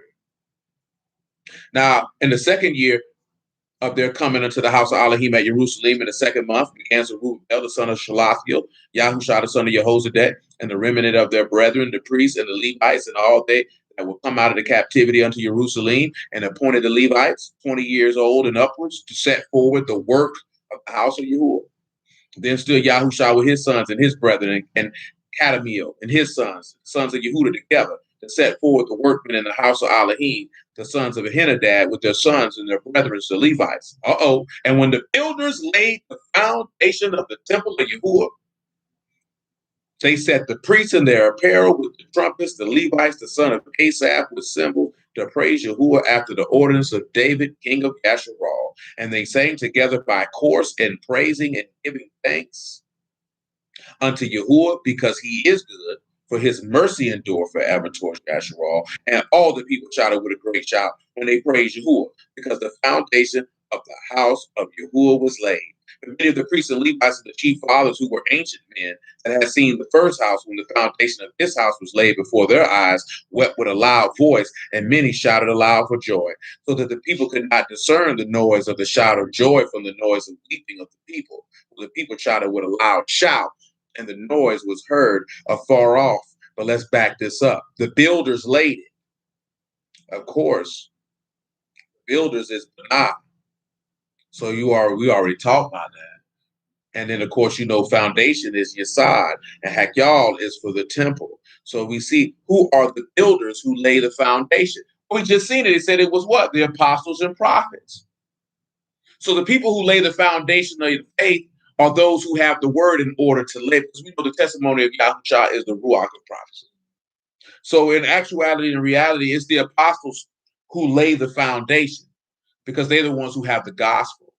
And the foundation is laid upon a chief cornerstone, because he's the one who gave them that information. That's why the foundation is laid on that. And that's who builds the house. So again, it's Yahuwah who builds the house, because great is the company of those who, I'm saying it wrong. Psalm 68. Praise God. I mean, he just wanted me to look at it because I'm saying it wrong. Well, let me get that food, cuz. So you're not going to give me that food, cuz? It's my food. Psalm 68 and 11. But it's my food. But it's my food. Food check. Yeah. Oh, you thought licking it was going to stop? No, I'm taking that, cuz. Psalm 68 and 11. The Lord gave the word. Great was the company of those that published it. At the end of the day, that's how Yahuwah builds the house. Let's return to Psalms 127. Let's look at a few more matters before we transition to Psalms 89. We won't get 3 Psalms in tonight. We're only going to get a Psalm in a quarter. But Psalms 89 is long. It's very long. So he said, it said, of course, except Yahuah keep the city, the watchmen wake, but in vain. And that's a lot of things that we don't want to sit back and look at it, is that they're watching for nothing. And of course, that's vain, is shav, and that's emptiness and falsehood, which you already know. That except Yahuah keep the city. And you know what that is? That's you setting up men who preach the word and they telling lies. They around here guarding, watching the people, teaching them lies. They doing it for nothing. It's emptiness. Ain't nothing coming from it. That's why you have to. That's why he tell you 1 John 4:1. That's why he tell you this in 1 John 4:1. And any man who teach the word will never be offended by this, because they tested Yahushua. He was never offended. You find somebody, you test them. Let's look at this Greek word for test. You find somebody and you test them, and they get offended. That boy ain't got no book in him. That boy, they're evil as the day is long. When you look at try, in this particular verse, it is do kamazo. It means to test, examine, prove, or scrutinize to see whether the thing is genuine or not, to recognize as genuine after examination, to approve or to deem worthy. And that's one thing that most people don't do to nobody who teach this word. They do not test, try, and examine these people. 1 John 4:1, beloved, believe not every ruach, but try the ruachs, whether they are Elohim, because many false prophets are gone out into the world. You better do it. Because the apostle giving you the instruction that you better do it. He said, hereby you know the ruach of Elohim, every ruach that confess that Yahushua HaMashiach is come in the flesh is an Elohim. That's the first thing he wants you to do, to test him. Because if you believe he came in the flesh, that means you believe the testimony. That means you believe the witness, which means you would enumerate the witness. See, we ain't talking about just trying just to try now. See, Paul, Job 42 now, talk to me and walk with me. See what the boy say? See if you can pick up what I'm putting down.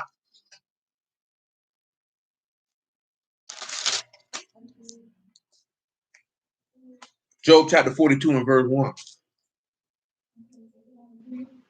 Job 42 and 1. Then Job answered Yahuah and said, I know that you can do everything, and that no thought can be withholden from you. Who is he that hide counsel without knowledge? Therefore have I uttered that I understood not things too wonderful for me, which I knew not. Hereby I beseech you, and I will speak. I will demand of you and declare you unto me. I have heard of you by the hearing of the ear, but now my eyes see you. So again, he said, hereby you know if this person, this is the first thing he tell you to examine if they have the Ruach Elohim. He said, if they confess that Yahushua is come in the flesh. Well, let's look at something in John chapter 3. This is how you examine now. You just didn't examine what's your doctrine. You believe we Israelites? That's nigga examination. We talking about godly examination. The first thing he told you to was examine was to see if they believe in his son. That was the first thing he told you to examine. See, we examine for the wrong thing. Where your fringes at, brother? You ain't got your Hebrew name? Where your locks at, brother? That's nigga stuff. That don't mean nothing. John chapter 3, verse 32. And what we have seen and heard that he testified, and no man received his testimony. He that have received his testimony have set to his seal that Elohim is true. But he whom have Elohim have sent, speak the words of Elohim. Elohim give not the Ruach by measure unto him. Our beloved then, and give all things under his hand. He that believe on the Son have everlasting life. He that believe not on the Son shall not see life, but the wrath of Elohim abide on him.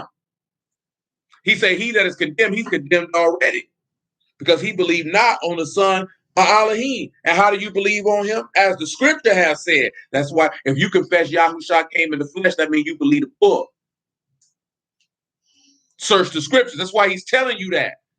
Because if you're not just, oh, I believe he came in the flesh, you would be able to examine that by the text, by what they say they believed and what they didn't.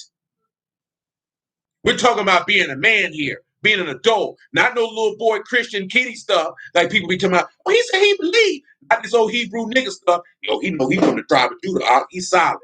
No, you talking about, no, I'm going to examine you, by what do you have the knowledge of my Lord and Savior, the Son of the living Elohim, Baruch of Abba and Shamahim. That's what you're supposed to be doing. And if you can't do that, then you need to re-examine your own faith. That's why dudes keep getting God. Look at what he says. Verse 3, 1 John 4. Every ruach that confess not that Yahushua HaMashiach is come in the flesh is not of Elohim, because my witness is in heaven and my record is on high. Because except Yahuah build the city, they build it in vain. That's why we look at all of that. He said, except Yahuah keep the city, they watch in vain. Keeping Shamar, that's keeping guard. Who keeping the city? The apostles, prophets, evangelists, pastors, and teachers, because they giving you the gospel of the son of Elohim, that you don't get tossed to and fro with every wind of doctrine from the sleight hand and cunning of wicked men. Because he already told you they're going out seducing and being seduced and deceiving and being deceived. And that continuing the things that you learned, being assured of who you have learned them from.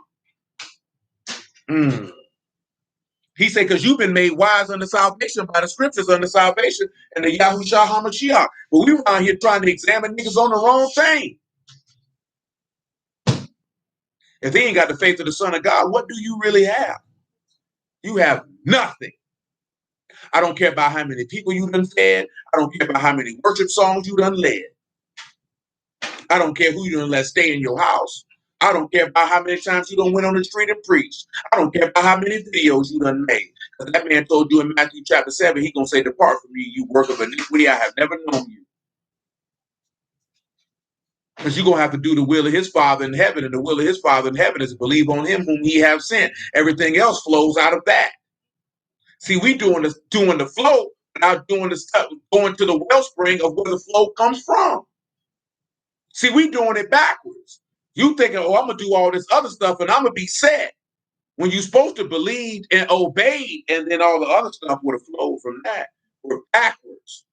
And you're expecting a reward for being backwards. Disorderly. I was looking at that video, man, and they kept saying, put up a woman. This woman said, yeah, Jesus, my homeboy, Crenshaw Mafia, gang. That man said, you ain't got no reference for the Son of God? That's my homie. I'm like, this whole wow. But that also just show that the level of looking at someone who you should revere, honor, and respect as your contemporary. Your equal. This is a king. You don't call a king your homie. You know what I'm saying? At the bare minimum, we can say we his friend. We can't say we his homie. And I know homie and friend, it's all the same thing, but it's a level of reverence and honor and respect that you have for someone in the position that they hold. This ain't just no regular man. It's not a regular dude off the street. This is your Elohim, your mate. Truth be told, this is your father. This is how you talk about your father. That's rough. You know what I'm saying? Of course, baby ain't see no problem with it, but it's world backwards. So I ain't mad at her to a certain extent. She don't know no better. Because she wasn't saying it like to be rude. She genuine, because she did make a statement, because she said that's what she was taught. That Jesus is your best friend. But it just goes to show you how when you examine the spirit of who teaching people the faulty information that they give, because that's why I say I don't blame her, because she said that's what I was taught. I was taught he was my best friend. I was taught nobody's going to ride for me like him. He's my homie, gang. You got all these grown niggas around here talking about gang. Nigga, you niggas squares, because this come from people who really in gangs, who really kill people, who really live that life. And we commercial. It's the same way I think Fat Joe said it, like even you got Bow Wow, Crip Walker. They took something that niggas who really were in gangs, who were really doing it, who were really toting guns and participating in guerrilla warfare and neighborhoods of people who looked like them, and made it seem like it was cool. That's how crazy the world that we live in, because people are doing these things, and these things are attached to people who participate in unadulterated genocide against their own selves. And we think that junk cool, to the point that we are the only group of people that think it's cool to be a criminal. You know what I'm saying? Just like that nigga said about Quavo. Quavo talking all this junk. This nigga from the suburbs of Atlanta talking about whipping up dope. And you know what the sad part is? That niggas sit around and argue about if these rappers were criminals or not. You know what I'm saying? We're arguing about degenerates. I seen a story where niggas was mad because Bobby Shmurda got a white woman. Why would you give a damn? This nigga name is Murder. And he was incarcerated for being involved or knowing of murders, and he was celebrated because he didn't act. This nigga technically is a degenerate. Like I told y'all when it happened, that's why the Jacob Blake story went away, because they seen that he was a degenerate. You know what I'm saying? We can't use a nigga who raped women. We gotta find somebody else. That's why they was like, why they want to bring up George Floyd was on drugs and this, that, and the third, for you to understand that he was a degenerate. That's not to justify him being killed. But I think that in my personal opinion and perspective, that's Yahuah letting you know that this nigga's a degenerate. And I need you to understand and know that. This is a degenerate. This is not a righteous man. This is not a man who should be upholded and mourned. This is a degenerate. But remember, they speak of the world, therefore the world hear them. So that's why you would identify with a degenerate, because you are a degenerate. Godly men don't identify with degenerates. Did you think Yahushua or the apostles or Isaiah or Jeremiah or Moses or Yahushua son of Nun were walking around identifying with degenerates? You got to think about that. Why do we seek to identify with degenerates and extol and like this here, right? As men, I know women buy the music. As men, once niggas heard Tank say, if you put your mouth on another man's penis that you're not a homosexual, niggas should have never dealt with him again in life. On no capacity. He got a wife, don't you play his music in my house. I'm going to see, no, you not.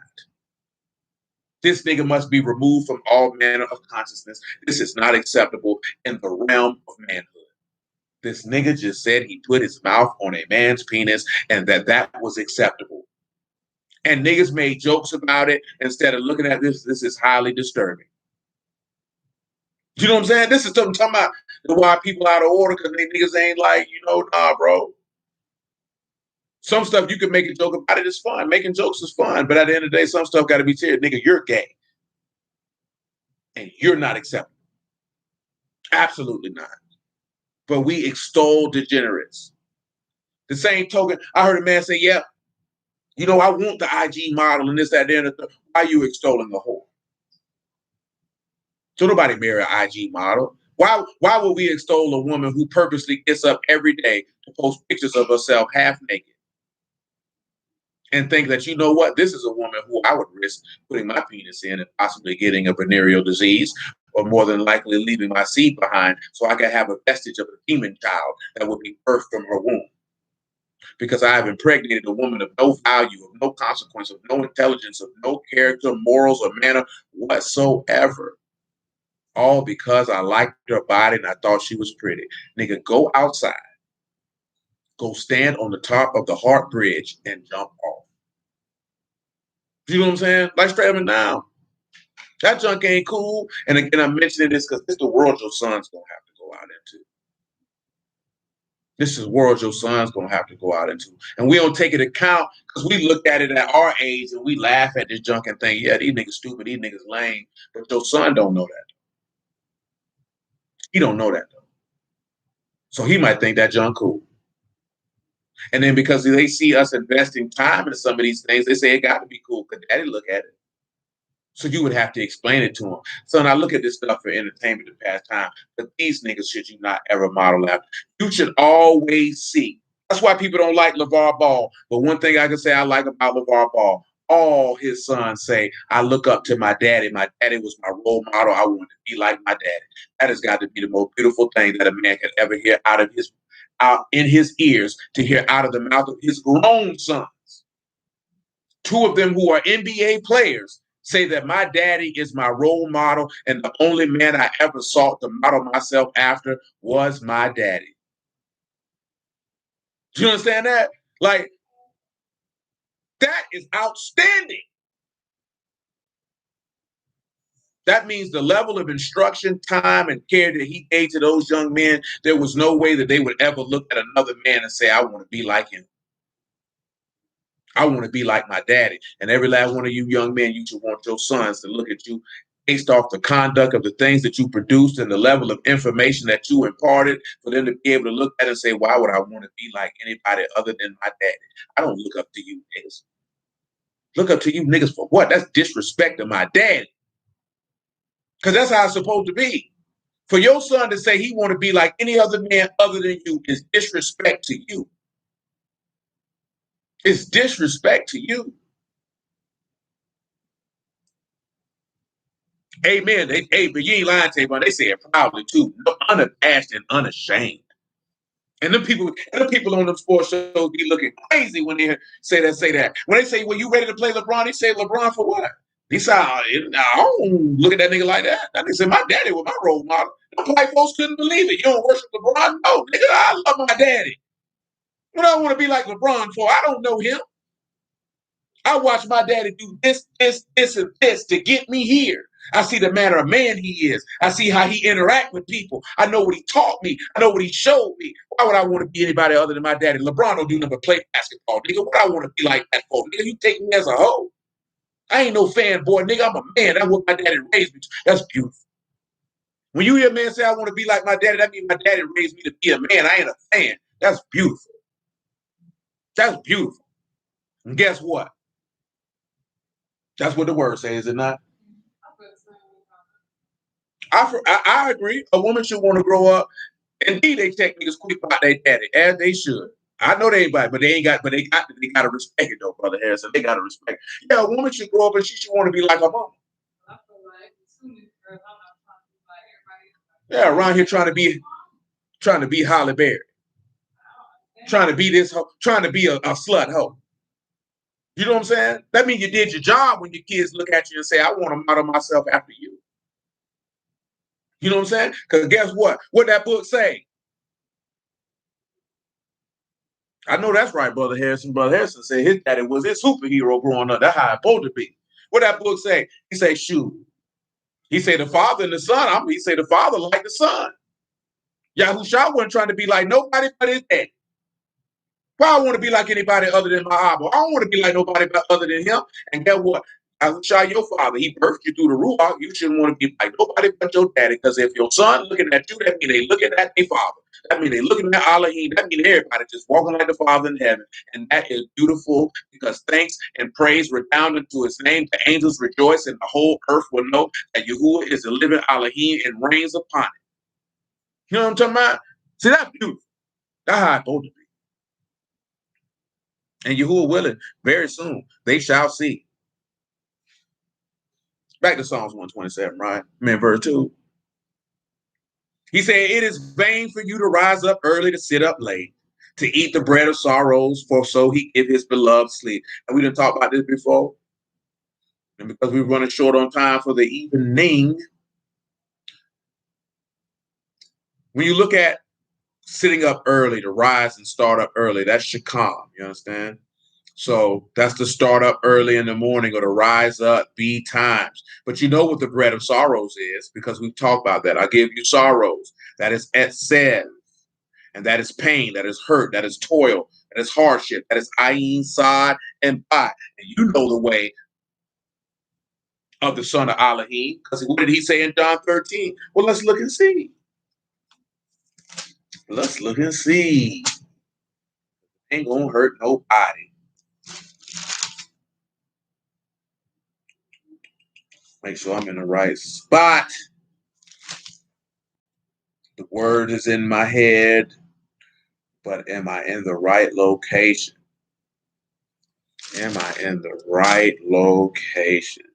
Of course, some of you who know, who've been around a while, and some of you who maybe should be able to pick it out, is that this is dealing with his death and his resurrection. And it's going to cause us to easily transition then into the Psalms 89.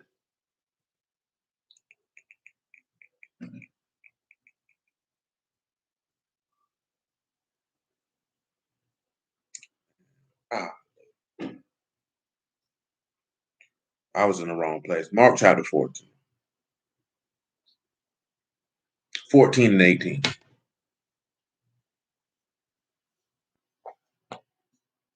And they sat and did eat, and Yahushua said, truly I say unto you, one of you which eat with me shall betray me. And they began to be sorrowful and say unto him one by one, is it I? Another said, is it I?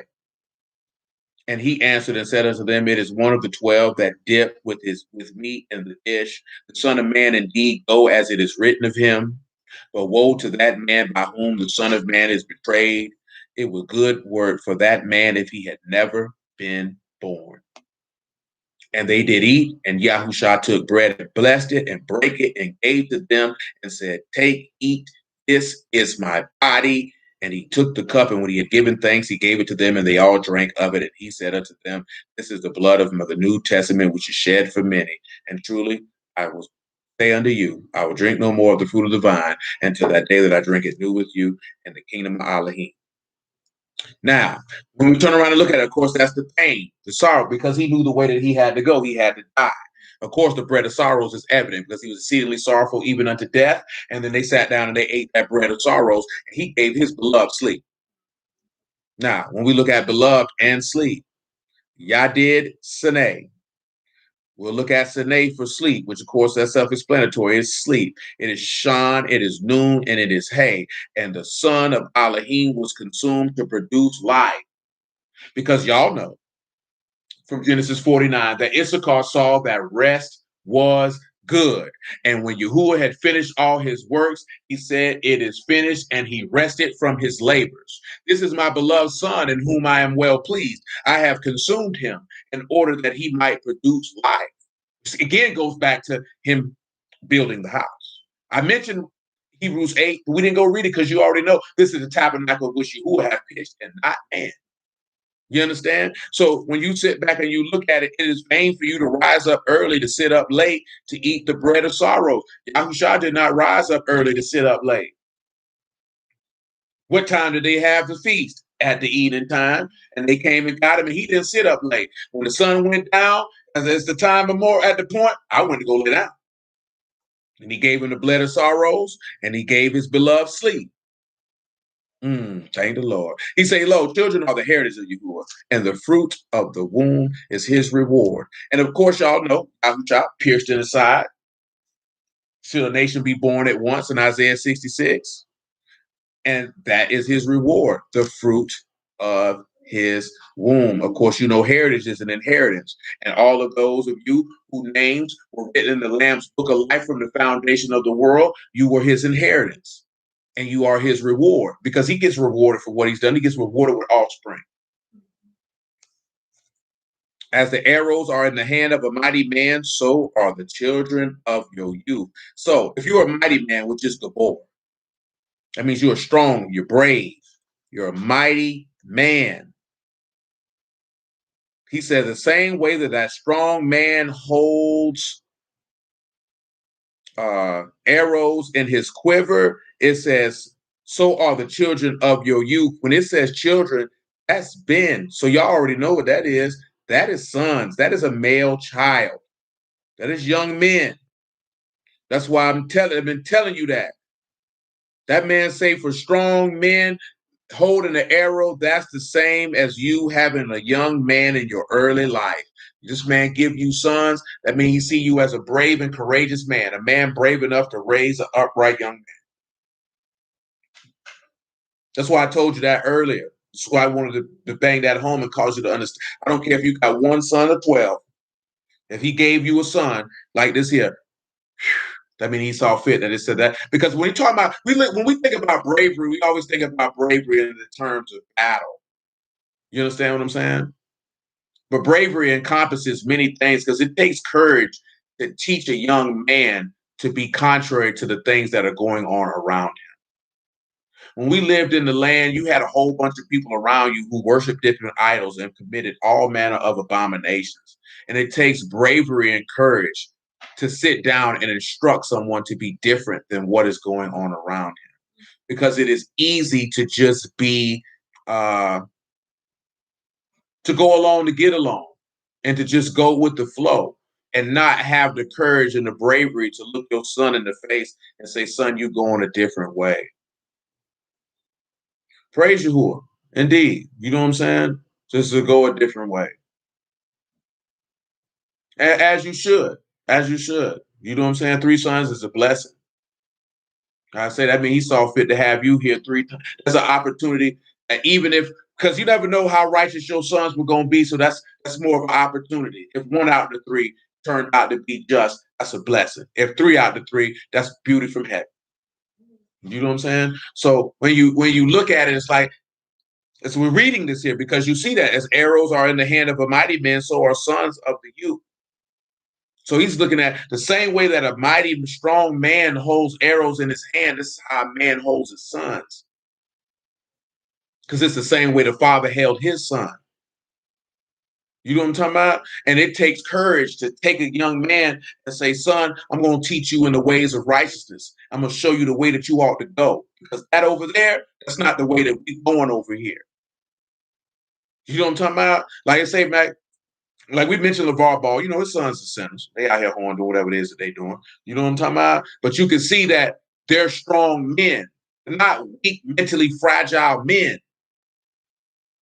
That's the evidence of their father being there. Reason why I say that, because they heard many people trying to derail them from having reverence and honor from their father, and they were not able to do it. And that they stay steadfast in what they're doing. You even heard him tell his son, he say, son, it's too late for you to get a woman like I got, like your mama. Well, he said, you ain't gonna never get you no woman who's gonna love you for you. He told him this. That's real nigga conversation.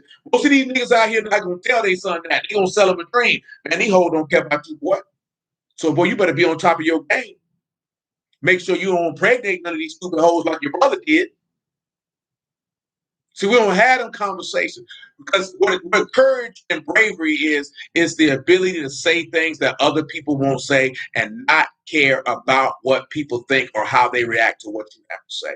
That's what being a masculine man is all about. Not saying stuff just for the sake of saying it, or shock value, or feeling like I got something to say and I got to say it. Something tangible, something practical, something that is admired and encapsulated with wisdom and understanding for the purpose of instruction unto another person. And you do not care if someone likes or agrees with what is actually correct. And men don't do that anymore. And they definitely don't teach their sons that anymore. You know what I'm saying?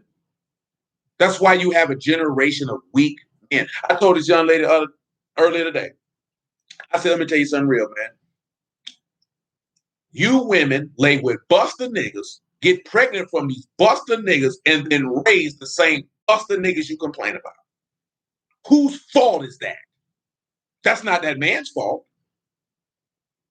That's not that man's fault. Because I told her straight up and down, y'all women could go out this door right now and approach 20 different men, and I guarantee you, at least 15 of them will smash you if you offered that booty. That's an 80% success rate. If a man go out the door and approach 20 different women, he's going to be lucky if he get 2 phone numbers from them 20 different women, and even more if he able to actually get some booty, because the odds are not on his side. Why is that important? Because you choose who you allow to let in your space. Don't think I'm just talking about no vagina. So you cannot complain about what you allow in your space when it does not produce the results that you desire, because you chose to let them in. So you're going to have to accept the consequences of what you chose to let in. See, we let in all manner of stuff to contaminate our womb. You let all manner of wickedness from music come in to contaminate your womb. You let all manner of television and influence of all wicked sinners and all types of ungodly miscreants come into your space and contaminate your womb. And then you produce that in your offspring, and then you get upset. Talking about they giving us all this trash. No, nigga, that's what you chose to lay with. That's what you chose to lay with. You chose to lay with the world. That's why he said, hear this, you adulterers and adulteresses. Know you not that friendship with the world is hatred for Elohim. He hates you. He despises you for it. He said, because you don't fool with me and you love that. See, you ain't used to that. If somebody said, oh, you can't love me because you over there doing that. Because if you love me, you wouldn't be over there doing that. Ain't no way. Ain't no way.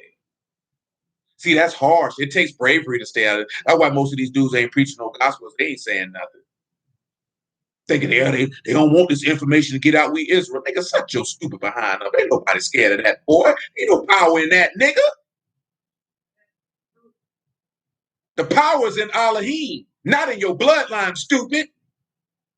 The power is in Yahuah. The power is in Yahushua. The power is in the faith, trust, and confidence in the word. Not because you know you come from Abraham, Isaac, and Jacob. Nigga, your flesh gonna die. They don't want us to know that, okay. They don't want us to know it. They don't want us to know it, brother. You roll with that. Meanwhile, your son's illiterate, your wife's a whore, and your daughter is a miscreant. Walking around here, they don't know which way is up, which way is down, but they know they're an Israelite though. And they can sit back and put on for show when you cut your camera on and read off Bible verses like they really know Yahuah. I'm surely impressed. I would rather your sons be able to know who Yahuah is and seek to follow after him than just a general show of them reading verses. I would rather have it in their heart and it direct their conduct. Versus like, look at that boy reading the Bible. Shoot, Catholic little kids read the Bible. Like it don't even take much. And we be like, yeah, we doing something. You know what I'm saying? Come on, man. That's how you know niggas ain't producing. When we talking about producing good seed. Huh? Verse 5 though. Happy is the man that have his quiver full of them. They shall not be ashamed. They shall speak with the enemies in the gate. And that will take you to Revelation chapter 7. That there was a numerous multitude of which men could not number with palms in their hands. Because Yahushua has a quiver of sons. Quiver is asper. Of course, that's a quiver for arrows. Also a poem. And that is olive, shan, pay, and hay. So what do you see? That you've been paired to the words of the son of Elohim, or behold, because that's what's in that quiver. Everybody who's been paired to the son. And they will speak to the enemies in the gate, which is the bar. And you know who the enemies is. That means, boy, we're going to drop that word, and that word going to take you out because we down with Elohim. Psalms 89. Y'all willing, we'll finish Psalms 89 on tomorrow. Because Psalms 89 is long. Yes, Psalms 89 is 52 verses long, and we are not going to finish that tonight. I can tell you that. Psalms 89 and 1. I will sing of the mercies of Yahuah forever. For with my mouth I will make known your faithfulness to all generations. So again, we bring up the aspect of bringing up his faithfulness, which is the manifestation of the gospel, which of course is the Amunah, which of course is the firmness, the fidelity, and the steadfastness and steadiness of the word of Elohim. It is stable, it is steady, it is firm, it can't be moved. Hebrews chapter 6. The word of Yahuah does not change, and the word of Yahuah cannot be destroyed. All those who take hold to the word of Yahuah will live forever, because the word of Yahuah endures forever. Like I told him, I said, like, because I say, man, I know this girl for a good long time, man, about a good 4 or 5 years. And I tell her, like, you were raised with the word, but you got caught up with the Hebrew stuff. And then they turned, but then again, I brought up another thing that I always mentioned to her. Now you looking at these dudes in this quote unquote conscious community and who doing all this stuff. And I say, are you seeing the same thing? And she said, yes. And I said, then it's the people. It can't be the information, it's the people. Because I'm saying, if you seeing the same thing you seeing with dudes who say they follow Yahuah with people who don't follow Yahuah, then I say, baby, then you know it ain't the word, baby. It's the people. There's something wrong with the people. The people evil.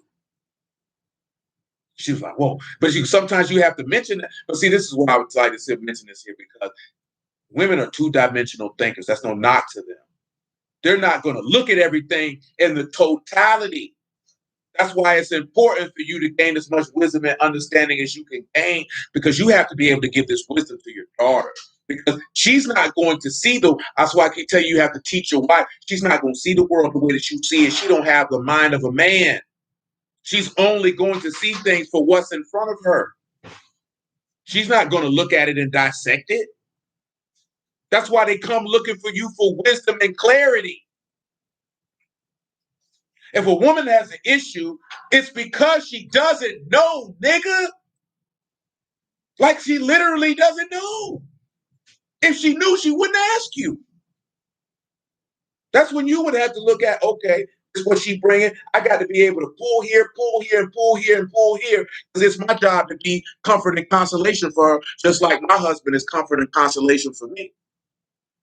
That's my job. Because guess what? The text say he know your frame. You ain't dust, you dust and ashes. So he already know when you go to him, would you want your husband to sit back? Nigga, get off around me. Nigga, you supposed to know. He already know you don't know. If you knew, you wouldn't be coming to holler at him. He already know you don't know. So he's going to impart it so you can see it because see, he gonna see it. See, Yahuah see it from a way you can't see. So you have to sit back and look at it as a man. You see life a way that your wife can't see. If she could see it that way, she wouldn't be a weaker vessel. She'd be equal with you. You have to sit back. We have to sit back and understand it. I go back to what he said about you got to dwell with her according to knowledge. If you want her to dwell with you according to the fashion you want to, you have to give her your mind. I mean, you have to take the time to instruct her. You can't get frustrated with instructing her when you know that she's weaker than you. When you know that she's lesser than you because she comes from you. You know that she's an emotional creature and she does not have three-dimensional thought process. I mean, you got to teach her that.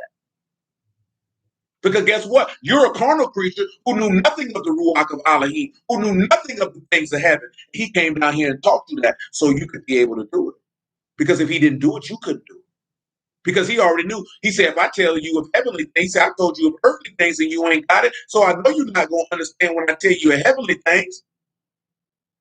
Because you're not even picking this up. So I got to come back around. And I'm talking about reference when he was talking to Nicodemus about being born again. Nicodemus was perplexed because he was a two-dimensional thinker. He can't see that in the regards of what this man is talking about. Do you not realize every time Yahushua spoke, these people were perplexed, had no idea what he was talking about? Because they did not have the mind that he had, and he knew it. So he knew I got to sit around, I got to give them the game. They don't know what they're doing. That's what I'm here for. It's my job. See, I was telling her this here, right? And I told you this before. Men are better than women because that's how Yahuah made them. But you know what the words say. He that is chiefest among you, let him be your servant. Because you are better and you are superior and you have skills that they have, it benefits you to serve your household because when you serve them, they can serve you. Because I brought to her what I was talking about the other day, because she mentioned that herself previously. Should a man understand a woman? I said, understand a woman for what? And she had her viewpoint, but when I broke it down, she was like, I got it, because if I understand your nature, I can be more valuable and a benefit to you versus if I understand you, because all I'm going to understand is your emotional machinations in the moment. Who cares about that? That doesn't benefit you or me. But if I understand your nature and how you operate and you're faced with the situation and circumstance, therefore I can be able to disseminate and eliminate whatever is causing you consternation to be able to give you the elevation that you desire. And therefore you will be more willing to serve me. Because I was able to take the time to understand your nature. So your nature is going to allow me to give you the wisdom and the guidance and the instruction you need. Not me actually understanding you, because that doesn't benefit you. But see, we don't get that. But praise the Lord, she did. She understood.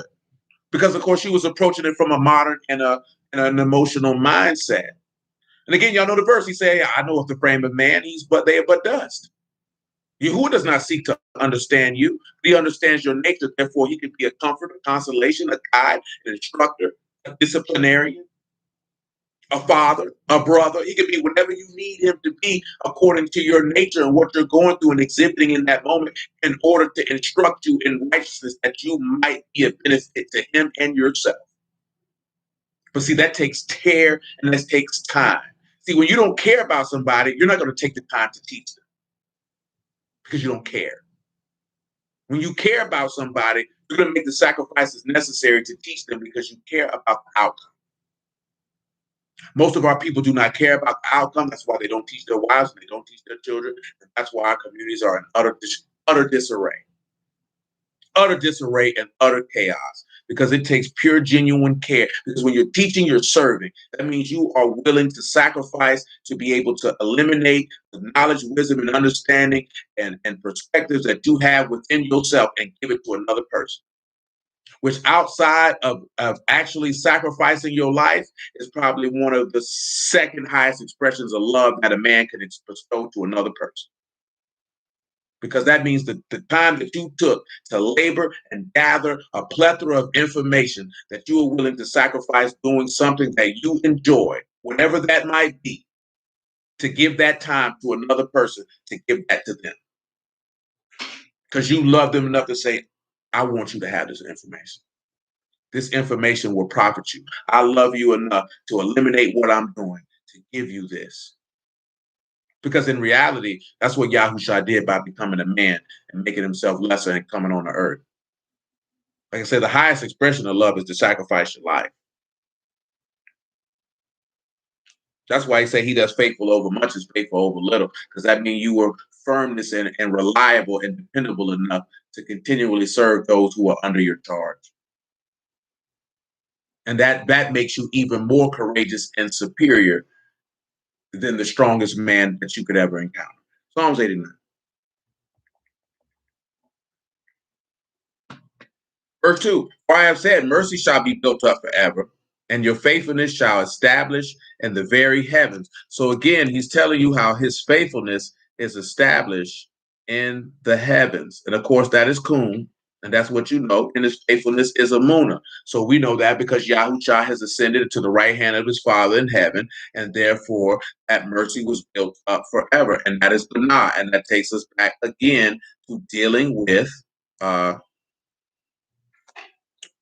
building the house, because he built that faithfulness, being Yahushua, the faithful and true witness, and he established him in the very heavens where he sit at his right hand to make intercession on our behalf. Verse 3 of Psalms 89, I've made a covenant with my chosen. I have swore unto David, my servant, which we read in 2 Chronicles 7. Your seed will I establish forever and build up the throne to all generations. Well, we know the seed of Yahushua shall be established forever. He that is born of Elohim sin not. He that is born of Elohim has attained the victory. This is the victory, even our faith, that you believe that Yahushua is the son of Elohim.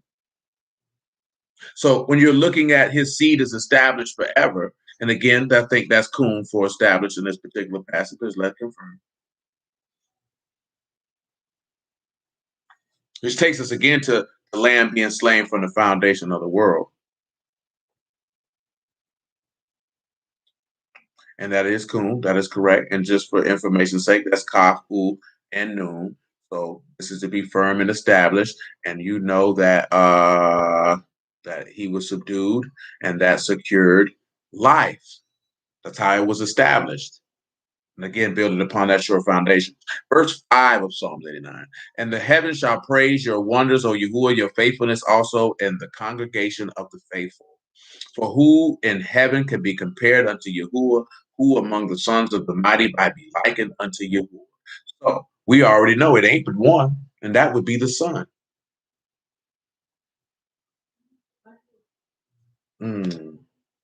Elohim is greatly to be feared in the assembly of the faithful, and to be had in reverence of all them that are about him. And that goes back to what I was mentioning about that lady.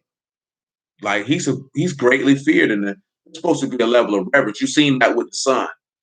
When he talk about, he tell you that in Ezekiel 12, to eat your bread with quaking and fear and trembling.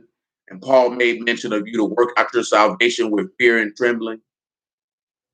Because and when you're dealing with in the faith, when you look at anybody who came into any contact with a Malachim, any contact with anything from Shamahim, those people were fearful.